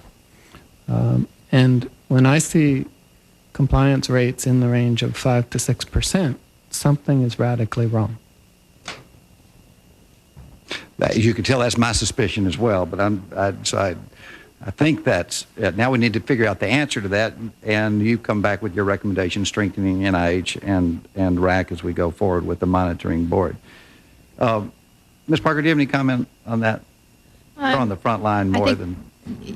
From my standpoint, I don't really understand why that occurred either. I am comforted by the fact that the FDA was receiving, it sounds like the majority of these reports, 95%, I believe Jay Siegel said, was evaluating the reports. And I personally, my company doesn't work with adenoviral vectors, so I couldn't really comment on that. How many clinical trials does your company have? Well, we have 2 products right now in clinical trials. We've conducted a series of trials earlier in our existence, have been actually conducting trials and been in front of the RAC since 1991. Coming back to the informed consent, are patients being adequately informed truthfully and wholly today the way the system is working in terms of participation in gene therapy trials? Dr. Verma? From what I heard from Mr. Gelsinger today, obviously it wasn't done right. And I think it's essential. It's essential to build the trust of the public and to have the respect of the community that we must give the best possible informed consent to the patient. All details must be given. The safety of it, the success of it, the likely success of it, the financial arrangements, all those things must be given to the patient. Dr. Walter? I'm afraid that this is a system-wide problem in human subjects research and not unique to gene therapy research. There have been several reports, one by the Office of the Inspector General for the Department of Health and Human Services, a GAO report, hearings before both houses of the Congress, scholarly articles. The problem of tending to overpromise, especially in phase 1 studies, in clinical trials, is a very broad and serious problem. And we've got to find better ways to get a handle on the problem and give the local institutional review boards the help that they need. I agree that it is a much broader problem than just gene therapy. Gene therapy introduces, I believe, the fact that what we see today with the output of the Human Genome Project over the next 2 years, I think the potential for therapy is going to grow exponentially, therefore the focus on gene therapy. I also think we say investigations in human beings, it's experimentation in human beings. We know that the future is great. There is no proven therapy today. There are anecdotal successes, and there will be, almost certainly. But this is experimentation in human beings. Gene therapy, I think what's unique about that, and the reason why we're having this hearing, or why I feel we should have this hearing, is that it does introduce something different. And that's why we have to go back and address all of the systems in place that is different than transplantation and immunology, and that is that you really do depend on human subjects. And Dr. Verma, let me ask you about that. That leap from animal experiments to human experiments in gene therapy, if you look back the December 7th, 1995 report and recommendations of the panel to assess the NIH investment in research on gene therapy, one of the findings outlined the difficulty in extrapolating from animals to human studies. They concluded, going back to the first panel, cases like cystic fibrosis, some cancer, some in your field AIDS, animal models don't sufficiently mimic the major manifestations. Is that one of the challenges that we have today? You're absolutely right that it doesn't always, but this is the best we have. I think it's essential to have that kind of a preclinical data. Doesn't necessarily mean that it will actually be transposed onto the human, but that is the best we have at this. And I think the striving should be from our community is to have better model systems, even better model system than we have. For example, cancer is a good example. Much of the model system we have are cancer where we actually put the tumor in the animal and then show we can cure it. That's not how human tumors grow. Humans come by putting tumors back in it, so we have to have a better model system. So I think the community is very sensitive to it. It's just that scientifically it's just not always possible to have a model system that you want. But it's an essential component. Does the leap to gene therapy studies from animal to human model mean that we, by necessity, have to accept a greater element of risk than in other traditional medical science?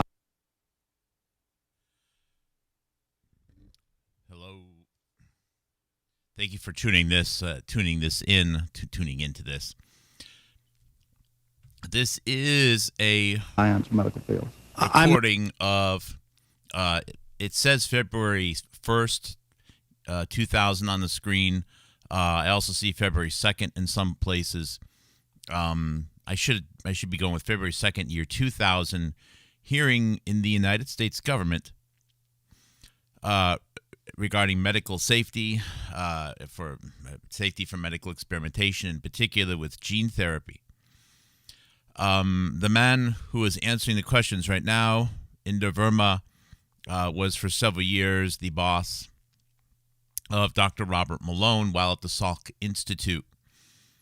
Inder Verma, it was Robert Malone had said that Inder Verma made him feel a little uncomfortable or stole his work or something like that. But there are several papers, at least a couple anyways, that are shared between Robert Malone and Inder Verma as primary authors in the late 1990s, I believe. So if Inder Verma is, so at this time in 2000, Robert Malone, I believe, has left the Salk Institute already. He is right now at the University of Maryland, and in the year 2000, he is starting to take a new role at a cancer at what is projected to be a cancer research institute in Pennsylvania.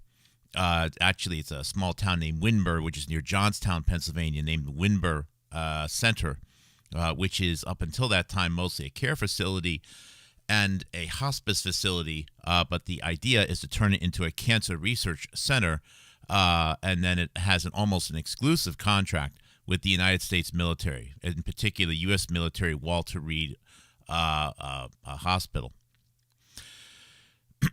And Inder Verma had become, he was one of the main panelists, and in some places it has been suggested that he was the lead panelist for a group which was responsible for oversight of the review of the failure of this gene therapy trial, meaning the death of Jesse Gelsinger. Now, Bill Frist, who is on the screen right here, I mean, there's some really, really big names here. Bill Frist was a pretty powerful, not totally familiar with all Republican. He, at the time of the anthrax attacks, Bill Frist was the only person in the U.S. Senate with a medical degree, and he actually wrote a book afterwards about the anthrax attacks and its impact on the U.S. government. He also provided first aid to people who were shot at the Capitol shooting, which I think was before that. I forget exactly what year that was. And I believe he also had a role with some of the pandemic preparedness bills, which came out after starting around the time of SARS and afterwards. I don't have the specifics on that off the top of my head. Another person who spoke at this event is Jim Jeffords, Jeffords. Jeffords was a moderate Republican senator from the state of Vermont, one of the smaller U.S. states for those outside of the United States. And what's amazing about Jim Jeffords, I mean, I'm sure there's more fun facts, okay, is that Jim Jeffords was a moderate Republican who, after the 2000 election, in the year 2001, switched from being a Republican to an independent. Now, I apologize. Previously, I have said that Leahy did that. Maybe Leahy did it too. I don't know. But Jeffords did it. And the impact on this was that the U.S. Senate was, I think, like 51-49 Republican Democrat. It was almost dead even. And because Jeffords switched from being a Republican to a Democrat after the election, that put the Senate at 50-50, which then means the tiebreaker was the vice president, which was Cheney. And the minority whip, or I should say the head of the Senate on the minority side, was Harry Reid, nonetheless. Harry Reid from Nevada. Harry Reid, think of the skim. Harry Reid, Nevada. Harry Reid, think of Kirk Kerkorian. Harry Reid in Nevada, think of Yucca Mountain. Think of, we have no idea how much spent uranium is stored in Nevada. Harry Reid also, and I know this is a lot of information, okay? You got to chart it all out here. But this is just a little bit of a knowledge dump, okay? Harry Reid also, around the year 1999-2000, hired, no, actually, it would have been in the early 2000s, hired a younger lawyer who had just left the U.S. Air Force named Richard Verma, who went on to become the future United States ambassador to India, and at this time, in 1999, 2000, 2001, is helping Robert Malone, or working with Robert Malone in some capacity, to set up that cancer research center. And Harry Reid of Nevada, that senator at this time, okay, is, how would you say, was the man who was holding the hand of that Jim Jeffords who just spoke a few moments ago. So all of the key players involving the Human Genome Project, involving nuclear weapons, involving medical experimentation on U.S. soldiers, anthrax vaccines, the DNA anthrax vaccines, all of that stuff, for some odd reason, are here and curious about Jesse Gelsinger. Now, I don't really think that they care about Jesse Gelsinger. Some people, I believe, here do. But this isn't really about Jesse Gelsinger. This is about something way bigger. And I didn't know how hot and spicy this video got in the last few minutes. Just a little bit of extra chatter at the end. I never knew this part existed. This is they just get right to it. Human Genome Project. It just comes right out. That's what it's about. Human Genome Project completion is being announced in the year 2000. Human Genome Project completion, mapping of the genome, suggests that we are now one step further prepared to maybe design a DNA anthrax vaccine should it be a biological terror event. And there's no population that we can mandate to take it other than the U.S. military. So why? Good reason to keep the military around. 3 million people that have to roll up their sleeves. Mandatory vaccines, whether they are defending the homeland or going off to war. Of course, you're going to need to convince the public that's a good thing to do. And so you're going to need a bioterror attack. You're going to need to show that the old anthrax vaccine hurts people. And that's also a bunch of hearings that involves a lot of the same people. And you also are going to need to have successes of anything close to or using technologies related to DNA vaccines. And the death of Jesse Gelsinger was a serious, serious problem. Because now public confidence in DNA vaccines, and they keep wanting to say, it's just the adenovirus vectored ones, is rocked. It's rocked right now. This is very bad. This is very bad. So there's a lot of damage control going on right now because of the death of Jesse Gelsinger. It also turned out that several other deaths were discovered right around this time. Whether or not they were actually related to the newer medicine, which was being trialed or not, it's not clear. There's a lot of moving parts that don't seem to have anything to do with concerns about, airplane passengers bringing on box cutters and turning planes into bombs. It's really about the Human Genome Project. It's about what are we going to do with this U.S. military. Everyone knows that old military spending is going by the wayside. The U.S. military as a whole is on the chopping block. I know it's hard to understand these days with whatever the hell's going on in Iran, and I don't understand it. And it's okay to say you don't know. It's okay not to have a position on something. Just say, I don't know. Say, I don't have any information. Everyone that's giving me information is a bald-faced liar anyways. I don't know. But here you can see it. This is what they're all thinking about. This is Bio 911 truth. This is what they were thinking about all the time.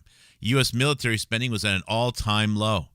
And it was prepared to go even lower, according to the budget projections, for for the it wasn't going to be Bush, but for the it was a Gore. And more money was going to be going into pandemics. More money was going to be going into data collection on health records. More money was going to be going into experimental gene therapy vaccines. More money was going to be going into computers and the nanotech initiative. Everything else. Now, here's the thing, right? There's a lot of, there's a lot of initiatives there, which I'm not going to totally object with, as long as things are being done transparently and the risks are being expressed appropriately. But here I am getting into my commentary. You don't need to hear that shit right now. That's really kind of, that should be saved for another video. This is really a capture video. So I just wanted to express that there's a lot of moving parts, and you can see the surface of a lot of these moving parts here. And by the way, the reporter for the New York Times that's covering this story is Cheryl Gay Stolberg. Now that's Cheryl, Sheryl, Cheryl Gay Stolberg. And according to it's around a June or so, or maybe it's a July article at the New York Times, Cheryl Gay Stolberg has been working for the New York Times. It started there around 1997. I just looked that up tonight. It's not like I just knew these things for years. I just looked it up. She was in conversation with Robert Malone. Robert Malone has been part of controlling this narrative and finessing this narrative. I'm not saying he controls it, but he's been part of the control anyways, part of the finessing, part of manipulation of it since before the anthrax attacks, since before 9/11. It goes back to Jesse Gelsinger. He is working at a top level. This book that I keep showing everyone, Germs by Judith Miller, she's also the New York Times. She is a peer of Cheryl Gay Stolberg, Judith Miller is, at the New York Times. Meaning there's a very good chance that Robert Malone already knew Judith Miller before this book was ever published. Apologize if I was holding up the wrong finger. That was completely unintentional. I don't think I was, but just in case I was, just want to let you know. Robert Malone is almost called out here. He's almost called out by name. This is ridiculous. Anyways, between Bill Frist and Jeffords and, of course, this long, all the good stuff from Inder Verma comes towards the end here. It's an amazing, amazing capture. So I'm just going to let it play out, and then I'm going to click stop. Sorry if I was a little bit too much narration. I think there's a lot of people in the middle who maybe there's a lot of stuff there that I'm not quite understanding well enough yet. But I think there's a lot of stuff that might be removable just to get it down, or at the very least, just the Inder Verma part, the last panel, and then this end part is really amazing. Other medicine practices, not to be a clinician, but I think there is a certain degree of risk. I'm just going to go back. That one of the challenges that we have today. You're absolutely right that it doesn't always, but this is the best we have. I think it's essential to have that kind of a preclinical data. Doesn't necessarily mean that it will actually be transposed onto the human, but that is the best we have at this. And I think the striving should be from our community is to have better model systems, even better model system than we have. For example, cancer is a good example. Much of the model system we have are cancer where we actually put the tumor in the animal and then show we can cure it. That's not how human tumors grow. Oh my God. And yeah, I have to add that as well. It is being proposed that the future of vaccines, the future of gene therapy is going to be to use HIV technology. I would let someone like Jonathan Cooey, PhD, Giga on Biological, he would be able to describe this than I could. But sort of use HIV technology as a like a shell, like a delivery vehicle of genes or something like that. Okay, and the person who's leading that worldwide is this guy. So if you're wondering what the hell is AIDS all about, After 18 years of AIDS and HIV and AIDS, and I know what it was known as, changed over that time, okay? Here we are with Inder Verma saying, well, you know what, there's a sunny side up to HIV.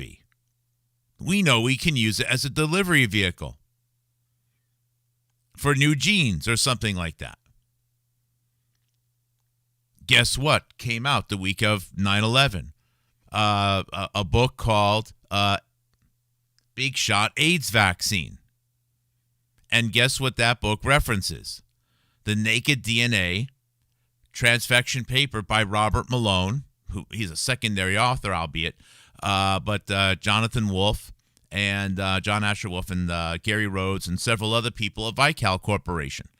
Vical Corporation went on to provide the plasmids or manufacture the plasmids that were being used at the time of September 11th, 2001, at Ohio State University with funding from Battelle Corporation to test the DNA anthrax vaccine. This is the Bio 911 truth.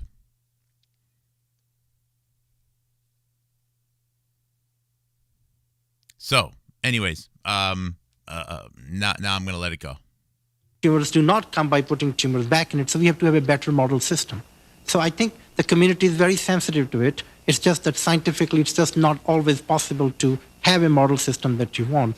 But it's an essential component. Does the leap to gene therapy studies from animal to human model mean that we, by necessity, have to accept a greater element of risk than in other traditional medical science, medical fields? I'm not totally familiar with all other medicine practices, not being a clinician, but I think there is a certain degree of risk. You have to accept the fact that if it has worked on a mouse model system, for example, on a dog model system, and then you go to the human, the best extrapolation you can do is on the basis of those model systems. That's what we have at the moment. So there's a greater risk on that point of view. Let me give each of you, if you'd like, a minute or so.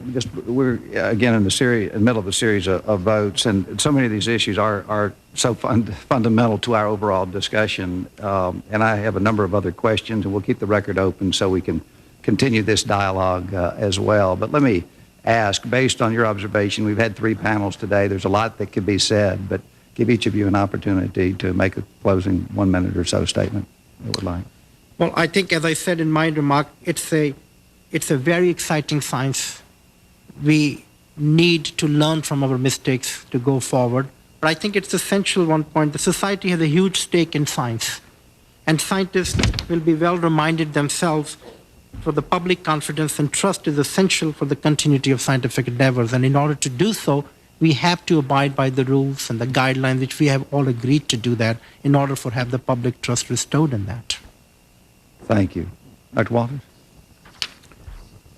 I'm optimistic in the long run about gene therapy, and I deeply hope that gene therapy will be successful in the long run in helping to treat and even to cure many human diseases.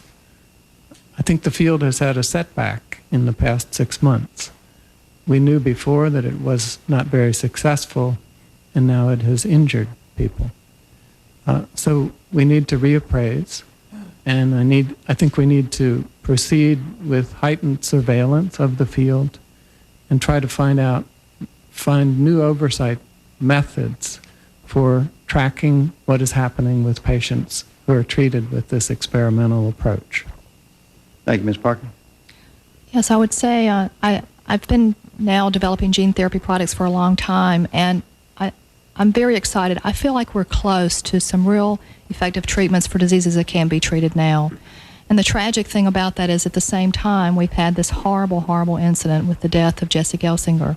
So I think the challenge we all have is to be able to fulfill the promise, continue to be able to work on these effective therapies, get them through in an appropriate way so that patients who need these treatments aren't dying, but at the same time meet the needs of the public and make sure that these concerns are answered. We know that sometimes just the word gene is sort of a scary word. We need to make sure that the public understands what we're doing and appreciates what we're doing and knows the risk involved. In clinical research, there is risk. It is research, but at the same time, it should be informed research. And that's what we as an industry group are really willing and able to try to help accomplish.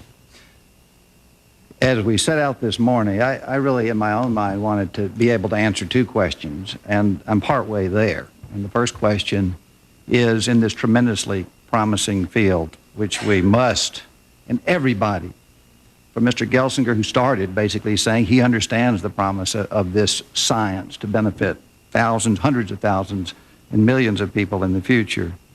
But in this progress to science, are we adequately protecting human subjects, patients, people as they participate in this tremendous evolution of science that goes forward?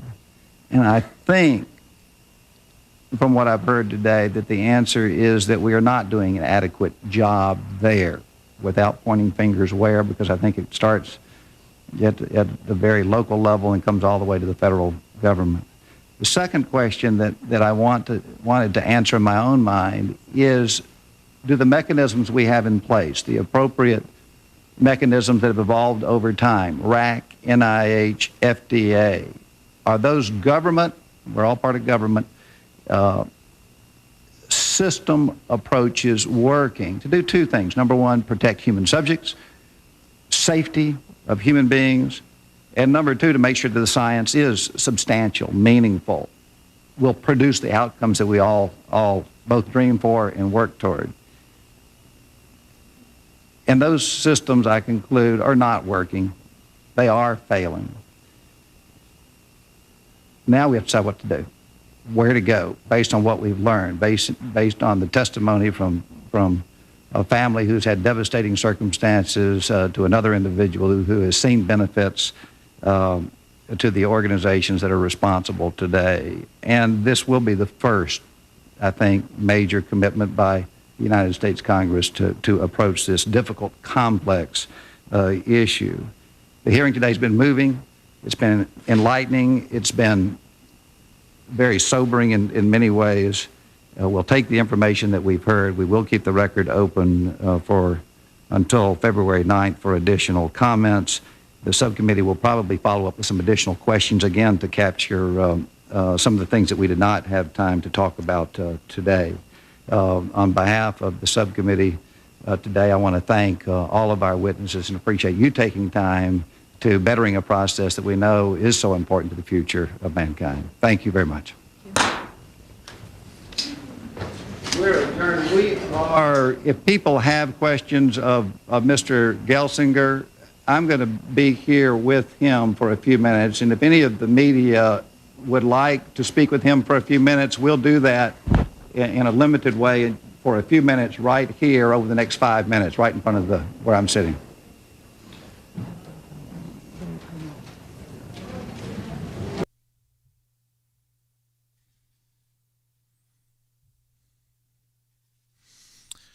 Okay. Just a couple of closing thoughts here. Consider this, okay? In this year of, this is 2000. In the year 1999, the United States of America had, I think it was 19,000 total fatal drug overdoses. We had a population of over 300 million people then. In the years, I think it was around 2019 and 2020, we had 60 or 70,000 fatal drug overdoses in each of those years. In 2021 and 22 and 23, we had 3 years, each year with over 100,000 fatal drug overdoses. That is almost a 6x, 5x increase, depending on how you look at it. A 5x increase. And there's almost been no media attention about it. First off, the media attention should be coming from the alternative media, which I thought was the truth. They won't talk about it, but they say that you should believe them and their views on Iran. That's why I don't have a position on Iran, because everyone that says that the war is bad is also unwilling to talk about why Americans are dying. If they had been talking about why Americans had been dying, I'd be listening to them. but they don't. So I already know that they're liars. Anyways, this one hearing here is about one death. One death. Tragedy as it is one death. One death. And it got that much attention, meaning it's not really about one death caused all of this to happen. This is not about Jesse Gelsinger. This is about the PR. This is about the public perception and the public perception of the potential and risks of gene therapy. It is seriously hit bad here. Now, I know they're talking about gene therapy, but what they're really thinking about is all of the other products that can come out of it. And the Human Genome Project isn't even announced as being even sort of done yet. They are, at the same time that they're saying that they have no idea what any of the genes do, they're saying that they're going to fix genetic problems. There's no way in hell that any useful, and definitely no way any profitable products are hanging in the balance here. Not at all. So, given the fact that if anything is possible, and again, this is almost 30 years ago right now, or 26 years ago, okay, we could almost say it's almost 3 decades ago. I think it's safe to say that their worst estimates were wrong by a mile. So, if there's no useful products coming anytime soon, there's no profits coming anytime soon, why all of this over one death? Why?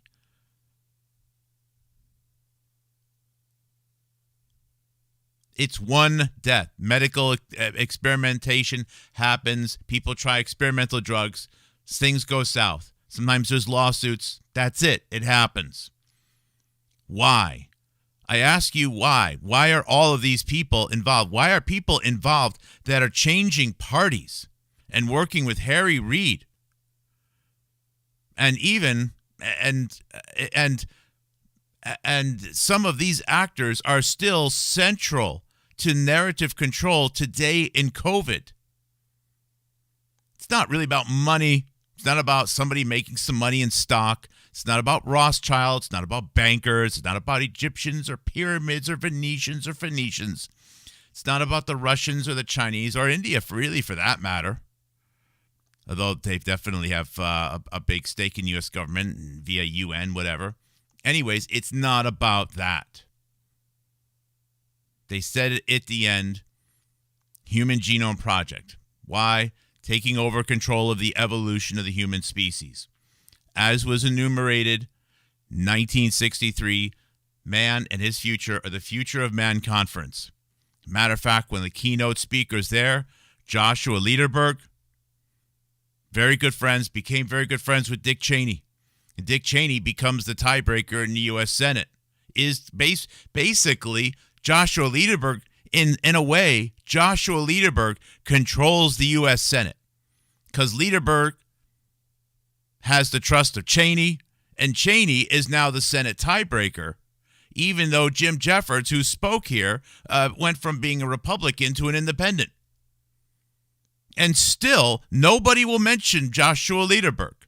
I thought this whole alt media thing was trying to figure out the truth and stuff. No, let's blame some rich people who lived 800 years ago and be mad at them. And it's right there. This video is just sitting there. The number of views this video has is pathetic. It means most people, why? If this video is called the Rothschilds, Jews, Israel, and Rothschilds and Epstein and Jews, and Rothschild and Maxwell and Jews, and Israel and Rothschilds and Egyptians and pyramids, maybe it would get some views or something. Doesn't get any views. Safety of Gene Therapy Senate Health Committee. There's more information about 9/11 than almost any useful book ever written. Oh, aside from this one, of course. This is you can really see it here. Oh, that's right. Judith Miller talks extensively with Joshua Lederberg. Oh, that's right.